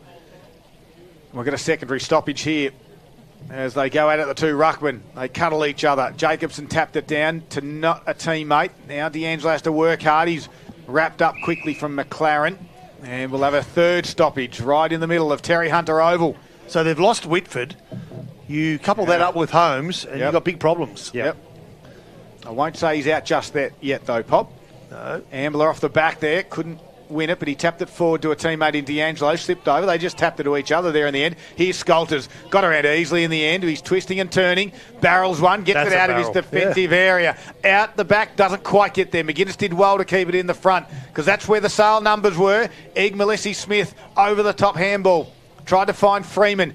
Knock on wasn't too bad for the Magpies, but they got numbers over the Maroons, and it's Willerton. Kicks to the top of the 50. Hamilton went with a chest mark, couldn't complete it. At ground level there was D'Angelo. He slapped it forward. Wax there as well. The Sale numbers come in and now cause a stoppage. The umpire's going to let it go just a fraction, but now he blows his whistle. All of a sudden, Traralgon are starting to get busy around those 50-50 balls, aren't they? Like they're starting to win them. And it's making a difference as they've sort of been pressuring the last 5 or 6 minutes inside their forward 50. Need to get reward for effort. They've got a margin of 8 points. They need more than that. There's still a lot of life in this game as the quick kick forward from Leslie goes towards the half-forward flank. Memory gets the kick, but a free kick behind play goes Traralgon's way, and it goes the way of Cade Marsh. And they're getting on top around the stoppage too, Traralgon, which is clear to me. I mean, they're getting their hands on the footy. They're nice and slick. All but the weather's nice and slippery out there, but they are getting their hands on it, and they're actually quite clean when they get the footy and deliver inside 50. I was talking to the old man of Marsh today on the way in. He was a bit disappointed in the way they played against Wonthaggi, so he'd like what he's seen today, but the 11-point loss last week needs to be responded to today, and at the moment they're on the right side of what is a close match between two top 5 sides. And the premiership points all important given the closeness of the competition below Leongatha, who you heard from Beast, are also under pressure from Morwell. Things can turn on a dime, and I tell you what, there's some close results you won't believe between Druin and Moe. Maffra, Wonthaggi. Maffra and Wonthaggi, and right here, Sale and Traralgon. Every game. Yeah. Every game. As expected in the Gippsland League. We're going to ball up on the boundary throw-in, the outer side. 25 minutes gone. Running onto it was Hennis. Little kick didn't go too far. D'Angelo's worked hard this afternoon. What's his stats though, Paul? D'Angelo's He's had 9 this quarter for 19. Yeah, they've it's not bad for a D'Angelo sort of game, but he's been around every contest. It's the little stuff that doesn't go on the stat sheet. He's been busy and he's worked hard for them, but on this occasion, this man has been very good. Shannon Lang for the Magpies. He points towards Brad Descent in a one-on-one. Going back was Scolters. He got a hand on it and caused the intercept. Roving it nicely, Will Leslie. Under pressure, though. Just got tackled in the nick of time. Scoots through for a... Could be out in the full, is it? Or boundary. It looked on the full. It looked like it passed the point post from our position, but we are I think the central umpire thought it went through for a point, and the goal umpire thought it went through out of play in the full. And the goal umpire will win out on this occasion. Well called there, Pop and Beast. And we've got an out of bounds on the full. So McMahon has it. He goes back to that outer side. Wouldn't mind coming to the near side. Leslie with a big spoil. Top of the 50 it is for the Magpies. Johnson's there. Squeezed a handball out the back. Freeman with a quick kick to open space. Can they get onto this? Jacobson goes back into it. Can't complete the mark. Ball now in dispute. And Scolters is there. And he's wrapped up. We'll have a ball up. Poppy. So 45 metres from Sale's goals. They trail by 8 points. We've played 27 minutes, if you don't mind. We haven't seen a lot of goals, so I don't think there's going to be a lot of time on.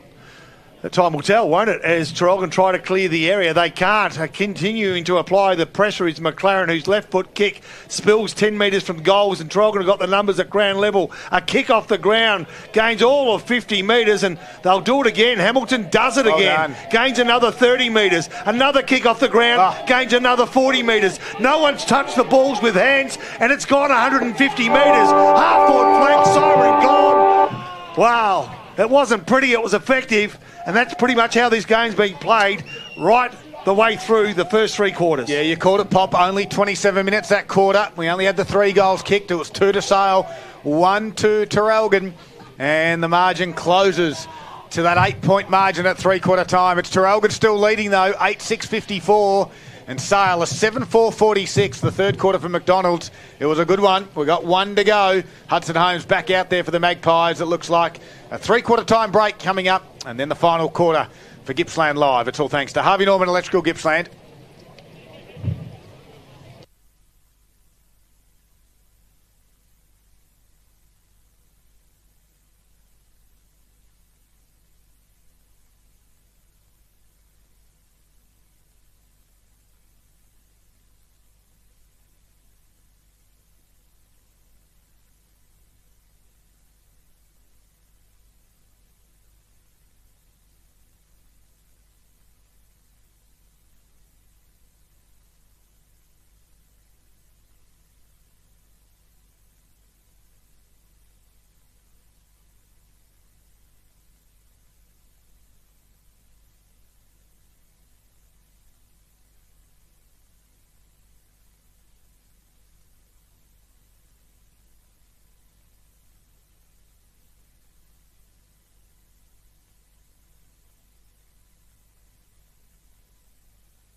It's the Gippsland League top 5 for round 14.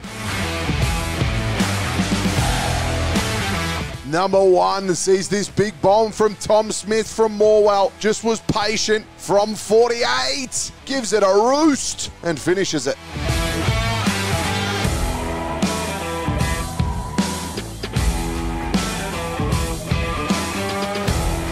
And at number 2, it's Jack Blair here from Wonthaggi with a great pickup and even better snap to split the middle. A wonderful goal.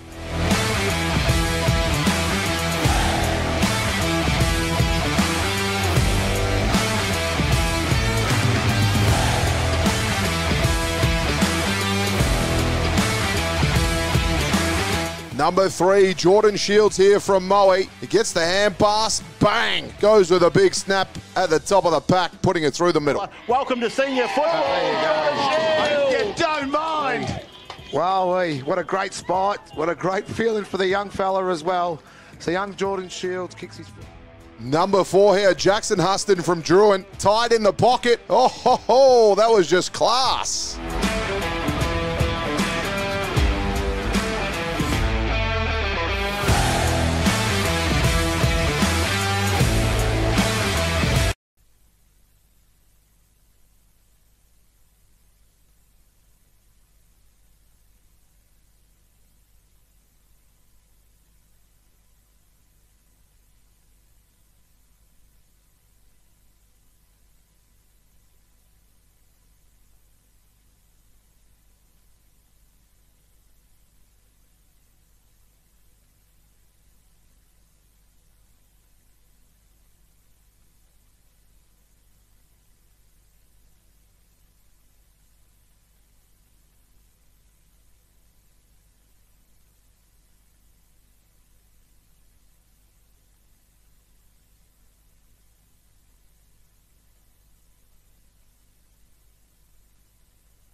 And about to start it is. We're going to away to a quick one and a quick clearance there for the Magpies. Land in the hands there of Byron. He somehow got a handball out.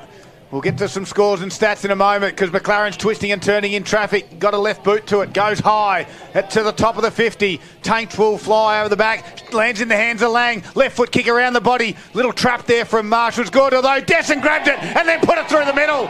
And to kick the opening goal inside 20 seconds of the final quarter. The margin's back to 2 points. Brad Desson's got another Zambrero contender. Yeah, just quick from the stoppage, straight inside 50. Shannon Lang sitting there on his own. Rove that ball quite well off to the big fella in Descent, and nice little finish. And as Daryl said, 24 seconds, and we have a goal on the board, bringing the margin back to 2 points. Harvey Norman Computers scoreboard, Sale 8-4-52, trailing Traralgon 8-6-54. Poppy, I knew if the game didn't start straight away, what were you going to say about each of the quarters as they started? Well, I was going to say that Sale have kicked the first goal in each of the first 3 quarters. Traralgon desperately need to get the first and the fourth. What happened? Sale got another one, so we've got a game on. There's no question. It's been on all day as Sale go forward again. They've spent some time in front, but not much. And they'd want to back that last goal up with another. At half forward flank, the umpire takes control. And there'll be a ball up. We'll get to some scores very quickly for you for three-quarter time in a moment. And it was all thanks to Harvey Norman Furniture. Back here, here's Pop. And from half-back flank, getting rid of it was Tainch, and a quick kick forward. Can it find a teammate at Kane? Lang over run it. Cunico to Ambler. Ambler a kick around the body, gains 15 metres, but every metre is valuable in these sort of slippery, wet conditions. Freeman taking ball and all, the umpire will take control. Beast around the grounds for Harvey Norman. Yeah, Leongatha Mall. It's Leongatha 3:10:28 to Mall 6:5:41. Oops. Jeez. Up at Druin 3:6:24 to Druin to Moe 5:4:34. Over at Mafra, it's Mafra 5:6:36 to trailing Wonthagga, I should say, 8:7:55. And up at Bairnsdale, it's 8:13:61. Bairnsdale are currently up on Warrigal 3:8:26. Traralgon at the moment, forward 50. Sorry, Scud got excited as Holmes tries to clear the area. Traralgon trying to respond. And they've done it each of the 3 quarters that we've played, and they're trying to do it again, and they'll need to. The margin just 2 points. Well, as we look at it, the Traralgon Sale have won 2 of the quarters out of the 3, but they haven't been able to get in front. Traralgon are holding on. They still lead it by 2 at the moment. Ambler, kick around the body, goes out wide. Jackson McMahon takes the mark. In front of Byron, he pushes back, gets called to play on now. Goes in towards the pocket area. Freeman's going to stand underneath it. He stood tall, couldn't complete the mark. Halliburton was there for the Maroons. Ball in dispute. Sailor got some numbers though. Freeman tries to shuffle it out. Halliburton wraps it up and will ball up 30 metres out. Just as we're looking, Traralgon are obviously setting up quite a nice zone, and it's Sculters is actually playing spare too. So Jack Johnson must have floated up in around the stoppage there somewhere. So keep an eye out. Back was Dunbar, shuffles it to the top of the square. Lopez picks it up, but he's got 2 Magpies on him. So in these sort of conditions, 5 goals is a good day out. Dylan LaPraise is sitting on 4 at the moment. Ball just a metre or 2 from Traralgon's goals. Can this be their chance? Umpire will take control again, or will he? He will. There was a request for holding the ball. McKenna had it pinned to him. He didn't have his hands on the ball. No, you're right. Ball thrown up. Geez, pack of players just metres from goal, spills over the boundary line. You get the feeling that there's every chance this game could be decided by as much as a point, and that's another point Traralgon's way. Get taken there to 8:7:55 on the Harvey Norman computer scoreboard. Just Sale 8:4:52. Hudson Holmes is back out there, a slight little injury concern, and the kick was nice and neat. Found McLaren. Half-back flank for the Magpies, outer side of Terry Hunter Oval. They haven't travelled well this season, have the Magpies. I think since round 6, they haven't won away from home.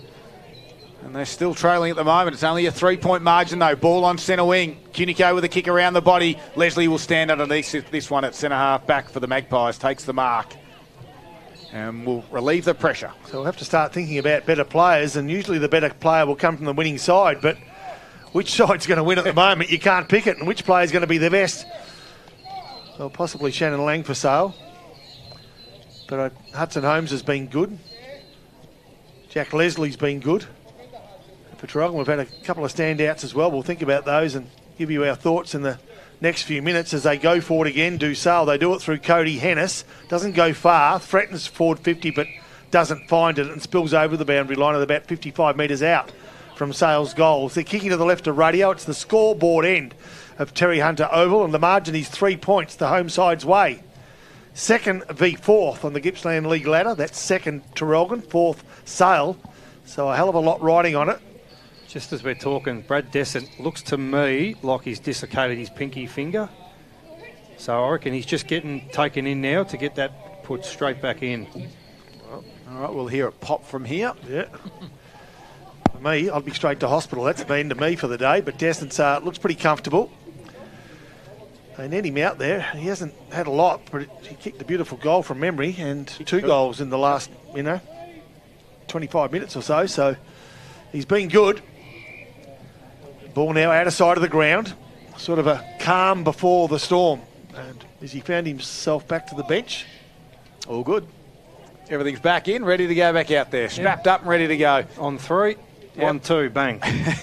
6 minutes into the final quarter. It's a 3-point margin. We've got a game on. Ball's on the outer wing. Jordan Cunico's there. Trying to pick it up in heavy traffic.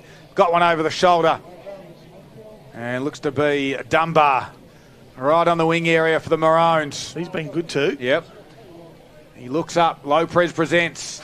And he goes in that direction. Finds him on the chest. He's going to wheel and go. He actually gives a handle to whack. Top of the 50. Into McKenna! Takes the mark. He had a good piece of that directly in front. and had the open space. It was a good kick to the open space as well. McKenna's got 2 this afternoon. I like the way LaPrace took off, backed himself. Yep. And McKenna's still persisting with the drive where the marking style, but look, he had a good separation from his opponent. So he's a long run up. Yeah. Man on the mark stands at 20. He's outside 50. He'll skip over the 50 now. He's still got 10 metres to go. Now gets on a bit of a gallop. 7-minute mark. He sprayed it off the right, and it goes through for a minor score. 4-point lead to Traralgon. We've played 7 minutes of the final quarter. The Maroons 8-8-56 leading Sale 8-4-52. Harvey Norman Computers. And they must be hitting each other quite hard, because that's now Huey Dunbar for Traralgon come off with a split left eye. So just above his left eye there. Nice little gash. Des brings the ball back into play. That's Derek Egg-Malesi-Smith. And there's got a contest centre of the ground. The contest is won by Hudson Holmes. Another possession for him. It's 1v1 around about the half-forward flank. It bounced over Lang's head just as he had some momentum, and Scholtz cut it off. Jacobson, quick handball, falls in the arms of Reuters, who kicks to the left half-forward flank. I tell you what, the intensity's lifted a touch, because there's a whole lot on this game, and the game's there to be won as Traralgon fight hard to keep the ball in the area, and they do, just short of centre half-forward. Just sense it, don't you? Right now, everything's just lifted, and it's 8-minute mark. This will go down. Make a note. 8-minute mark of the final quarter is when the intensity lift. Who's going to be up for the challenge? 4 points. I think I might have called Traralgon by 4 points too. All right. Anyone think know what I'm talking about? Got a long way to go, Beast. Call it now. Don't go the early crow. Free kick to Leslie at centre half back for the Magpies. This kick will go straight down the middle of the ground to centre half forward. And Cody Hennis will be the target. It gets to the back. Hit over the footy back there. Nicely handball done. It was. And that was from Hurley. Gets it back. He's gone forward as Hurley goes to the Thomas direction. Taps it over his head. Little creative work. Taints goes to ground. It was Jones in the end. Now they have to fight for it. Reuters was there as well. Interesting. Zach Hurley's been moved from back to forward. Traditional backman. Yeah, might just try and give him something, but there's definitely, at this stage of the game, no time for fancy stuff. Let's just get it forward. Jacobson with a tap down to Reuters, left it behind. Fresh area there was from Marsh. Head over it, trying to run onto us Campbell. Hudson Holmes came in heavy, and now Leslie being wrapped up from a whack tackle. So 45 metres from Sale's goals. They trail by 4 points. Jacobson, he's up against Hurley. Quick kick forward from Sale. McMahon stops it and then tries to look for the boundary. Can't find it. Sale keep it in. Quick kick off the ground.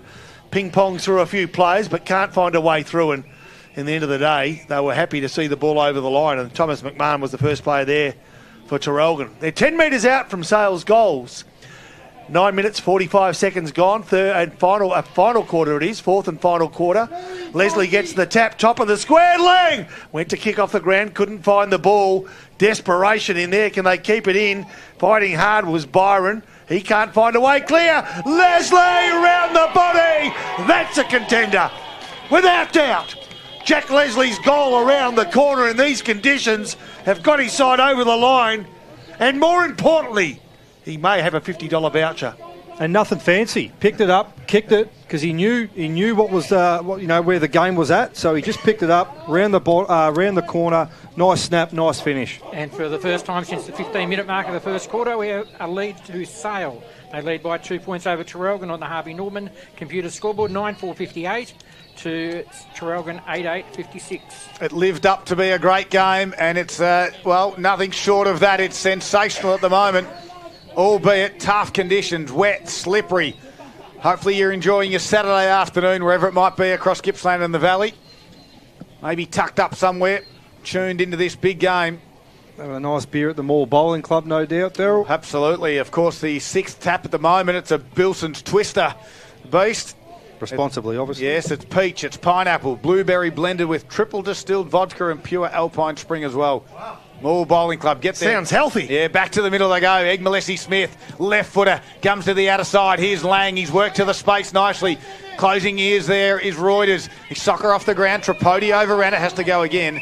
And right in front of the Traralgon coaching staff, who just have a little bit of a worrying look on their face at the moment as the side trail by 2 points. We've got a boundary throw in.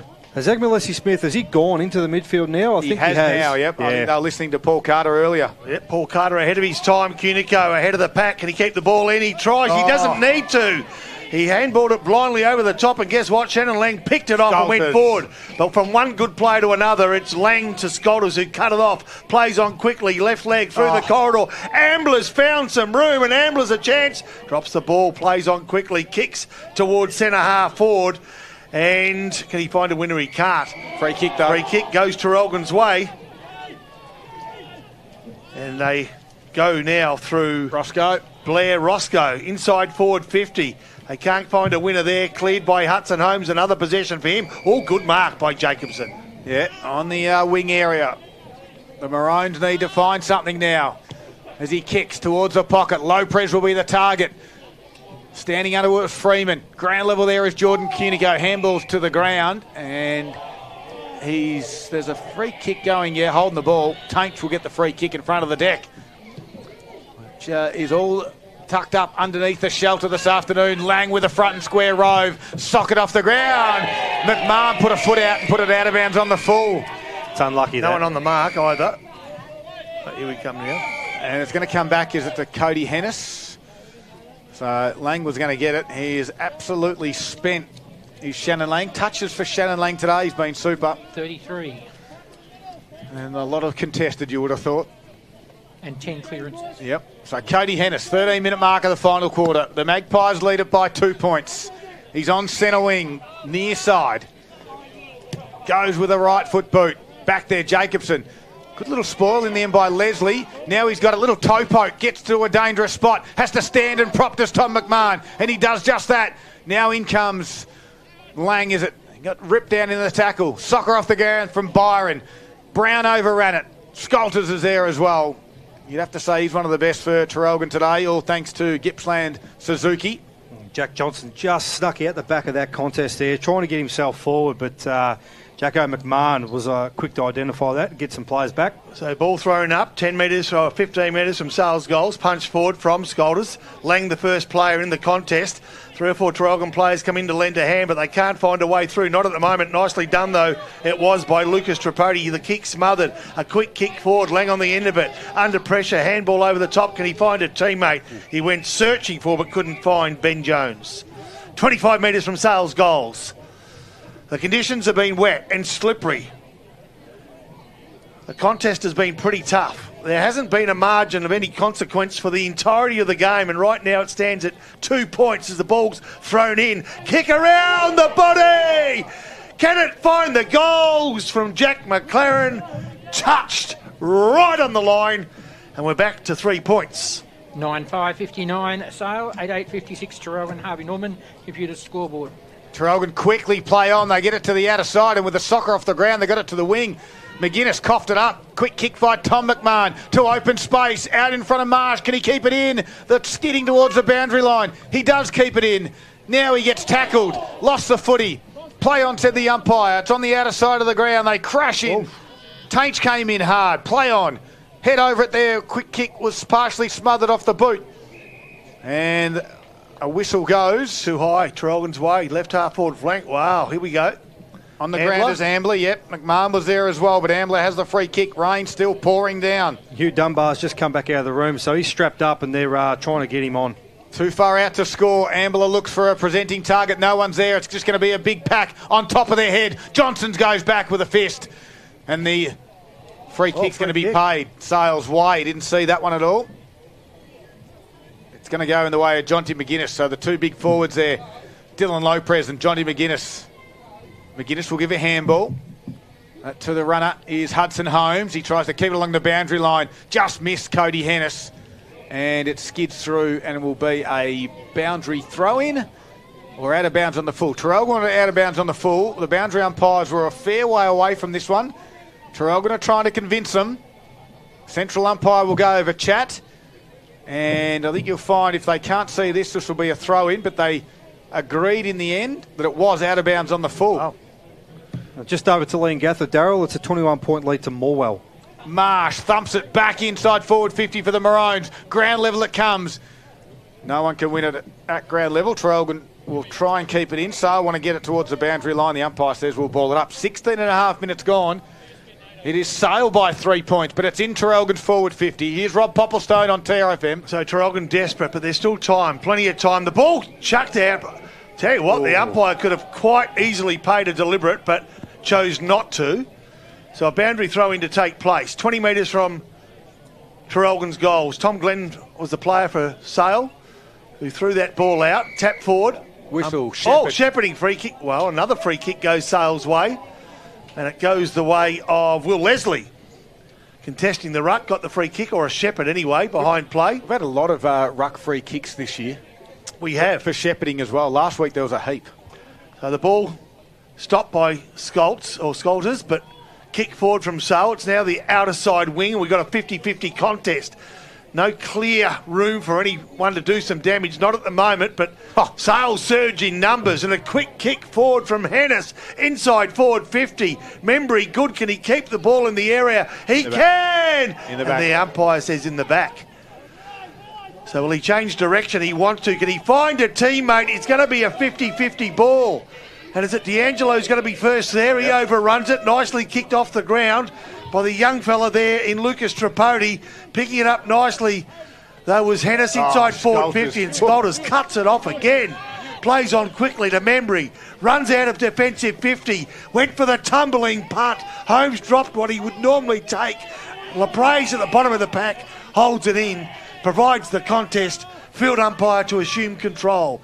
18 minutes gone, 3 points the margin. The visitors the visitors lead at the moment, I'm sorry. Leslie taps it down. Out the back there is Dunbar to run onto this one. Goes to ground. Ball close to the boundary line. Jacob Cunico fights for it. So does Butcher. Head over the football from Holmes. Umpire will ball it up. It's very clear. Both sides are just trying to get possession and just trying to surge the ball forward as much as they can. Umpire's done a... Uh-oh. Has he done an injury? No, he's asleep. He's okay. He's all right. Good work. They did check. Leslie taps it forward towards his goals. Running onto it though, D'Angelo. Got a handball to Jackson McMahon. He left it behind. Taint was there, grabbed it, kicked around the body. Scolter's going back with a flight. Coming the other direction is Descent. He stood tall. Handball from Hennis. Twins at no one. Holding the ball. Good tackle. How about the courage from Scolters knowing that a steam train in Brad Descent's coming the other way? Rather get hit by a steam train. Absolutely. Membry goes short to McMahon. That's Jackson. It's the Maroons trailing by 3. 19-minute mark, final quarter. McMahon wants to go along the boundary line. He goes in that direction. Lopez the target, had to become the spoiler. Whack in the front spot, kicked it around the body, top of the 50. Willerton will wait for it. Big spoil there from Campbell. Ball now in dispute. No one really wanted it in the end. D'Angelo picked it up, and that's probably why, because Magpies just swarm on him and tackle. Stoppage. Top of the 50. Margin at 3. Again, this time, thump forward by Jacobson. It goes inside forward 50. Reuters with a kick around the body. Goes out the back. Leslie read it better. Takes the mark and plays on quickly. The outlet kick towards Butcher. He's got some pace. It stands in front of him 5 metres. Does it sit up? It does. And he's got room. He kicks it high. Scolters goes back. Can't get there though. Great mark by Tom Campbell. It's open. 1-on-1 in the forward 50. Great work into Descent. Good spoil by Membry. And a quick handball. Brown gave it to Ambler, who gave it to Whack. Gives it cross now to Brown. Inboard. Sold some candy. Runs away with it. Kicks a barrel towards half forward. McGuinness can't complete the mark. Leslie soccers off the ground. Goes towards the boundary line. If he goes there again, it could be deliberate. They slide down. Does McKenna taking the legs? He took the knees of Leslie. And Sale get a free kick. Thoughts? I wonder whether they're just going to try and slow this one down here, Sale, and take the sting out of it, because that's been kamikaze footy for, I don't know, the last 5-7 minutes. Backwards and forwards from each defensive 50 and forward 50. I wonder if he's just going to try and slow it down here. So there's only 5 minutes, maybe 6 of play left, given that we've only got 2 goals scored in this last quarter. The margin just 3 points. Traralgon need to make a move. You get the feeling Sale kick the next goal. It's their game. And there's no guarantee if Traralgon kick the next goal, it's in fact the Maroons' game. Now, if he's got it in him, I reckon, I've seen you waving there, Darryl. He had the switch on there. Did Will Leslie too. And the Paddy Tanish was out on this side of the ground. Everyone was on the far side of the ground. He nearly could have ran inside 50. How much space he had. Out of side, well roved out the back from D'Angelo. A little piercing kick towards Hamilton. Great pick up off the toes, and even better handball to the run of Halliburton. Flying shot from 50, and it slid through. The Maroons are in front. That's a contender. 21-minute mark, final quarter. Sam Halliburton's put it through from 50 with a skidder. 9-8-62, the Maroons at the 22-minute mark this final quarter. They have that 3-point lead over Sale, who are 9-5-59. And I was about to tell you that the last 8 combined inside 50s had yielded no score. That pick-up from Josh Hamilton. Incredible. That is just, without watching that live, that is just unbelievable how clean he was to be able to pick that up below his knees in this type of weather and then get the handball off just as clean. Amazing stuff. 22 and a half minutes gone, final quarter. Margin 3 points, but guess what? Back in the home side's favour. Jacobson, 1-2 taps. On the end of it, Willerton takes ball, he gets taken, and the result will be a ball up. 3 goals this quarter. We went 3 goals in the third, and we went 27 minutes. We've gone 22. So 4, maybe 5 minutes left in this quarter. Hasn't been a lot of stoppages, or no more than the quarters that we've played. There will be now. Yeah, right half forward flank. We're into the red zone. High revs here for both clubs. McLaren touches the ball. Can he get the kick forward? He can't. Cunico waits and hopes rather than lends a hand, but doesn't need to. Oh, he's gone for the torpedo. Will it fall inside? It will. Oh, but only by a margin of about 30 centimetres. And inside the board 50. Very much a territory game, the Beast. 45 metres from Traralgon's goals. It'll be thrown up just to the right of the deck. As Traralgon, 9-8. They've wrestled this lead back. Desperation with a little sprinkle of class, which Halliburton finished off a moment ago and put himself in contention for a Zambrero goal of the day, whilst also giving his side the lead. Ball thrown back in. Kick off the ground. I reckon how to play in the full will go Sale's way. Traralgon need to lock this one in. Where do you go? Desperately. Where do you go, Beast? Switch or down the line? Oh, I think he's got to come down the line. They've got the numbers. I don't think the switch looks like it's on, so I think he's got to come down the line. Yep. He heard me. What an experienced caller you are, Daniel Hutchison. The kick goes in Hennis direction. Front square Byron. Can he get a shuffler handball out? He tried. The umpire said play on. Egg Smith with a clean pickup. Now Taints. He didn't want to sock it off the ground on that occasion. He wants the boundary. Finds it. 24 minutes gone, final quarter. Traralgon have just got the lead back. They now lead by 3 from a Halliburton cracker. Half-back flank for the Magpies is where the ball sits at the moment. Leslie tapped it down. Head over it was Dunbar. Lang goes to ground. Gets a handball. Great handball to Holmes. Barrels it towards the wing. Egg Smith, one hand. Well roved by Hennis. Advantage was paid. He goes inside forward 50. Back with a flight. Couldn't complete the mark. Was Lopez. It skids out the back. Here comes Butcher. Although Lopez sock it off the ground. Is it deliberate? No way. How far out? He was a long way out from goal. That is... Are you allowed to do that still? That is deliberate every day of the week. I think inside the square under pressure you can, but I don't think you can from that far out. He was 15 metres out. It's a minor score of the same 2-point margin. And that's holding the ball. That's holding the ball. Membry's played on. He's been pink holding the ball. He's just been shoved by Campbell. It's not reversed. So Descent. 25 minutes have gone. Brad Descent with a shot, tight angle in front of Puds Bar.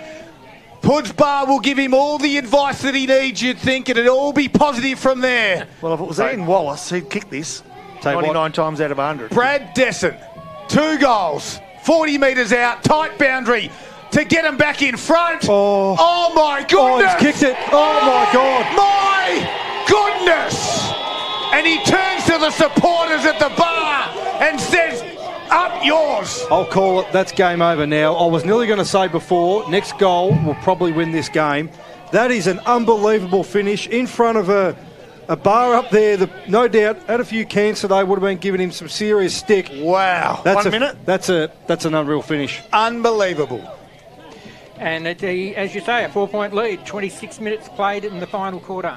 And on the Harvey Norman computer scoreboard, 10-66 to 9-8-62. I just cannot believe what we just witnessed. And we didn't call it, but to finish like that is probably just about a contender again for a Zambrero goal of the day. Are you saying that the game's over? How much time we got left? A minute? Well, the ball's gone over. It's just come back in now. So I'm going to say we're going to go 27 and a half. I reckon, yeah, probably, maybe 2 minutes, I reckon, at max.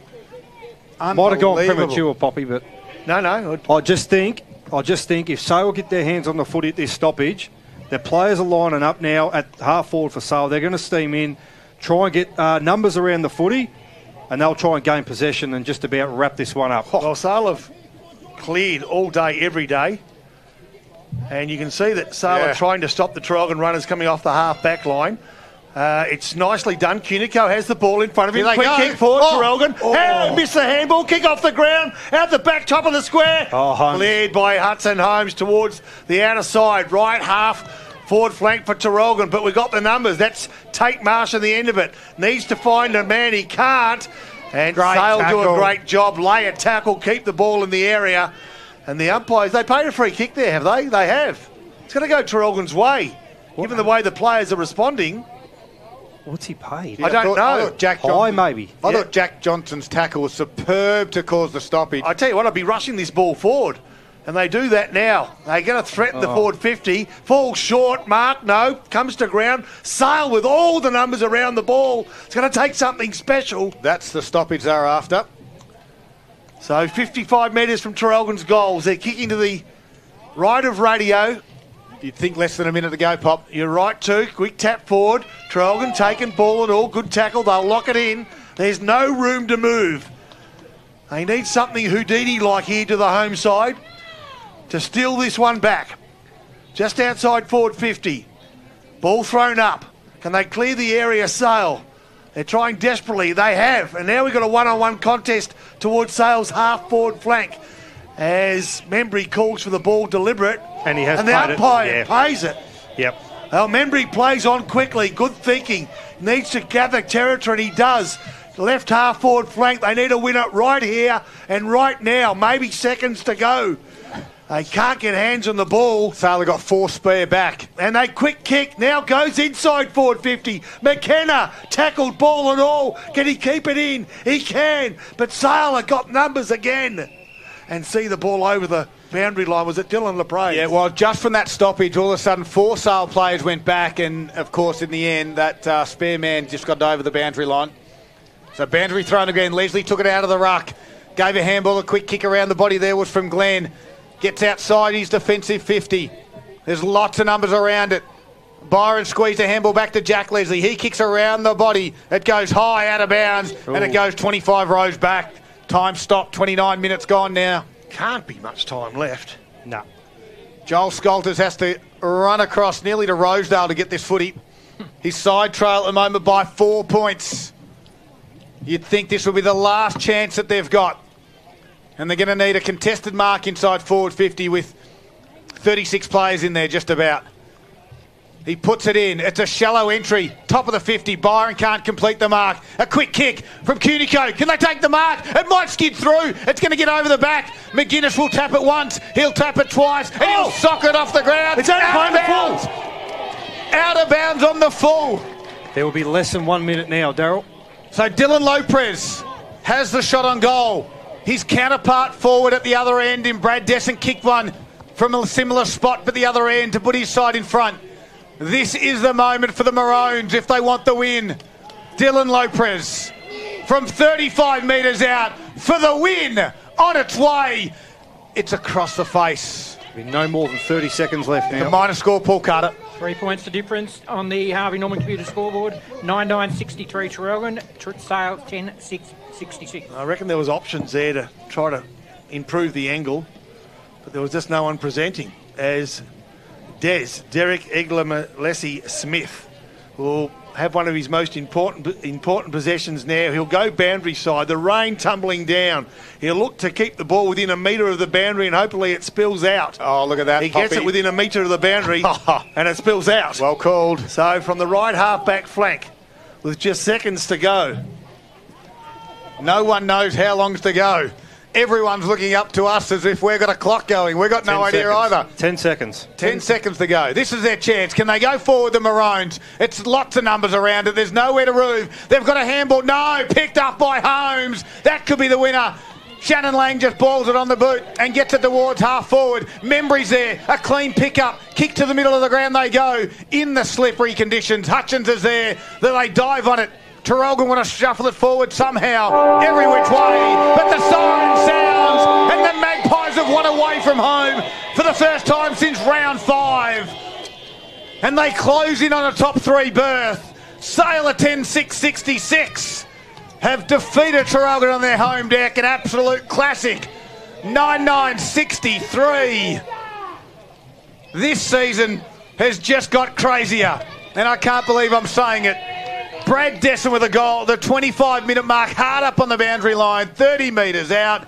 His side was behind to put him in front, and he put it straight through the middle. What a game. A wrap-up after this. It's been an absolute great game this afternoon here at Terry Hunter Oval as the Magpies win by 3 points. We've got the post-game coming up, all the key players, the Zambrero goal today, the key moments, and the around-the-ground scores, which has some massive results happening as well. We'll get to those. What a weekend of footy. It's Gippsland Live at its absolute best, and it's thanks to Harvey Norman Electrical Gippsland.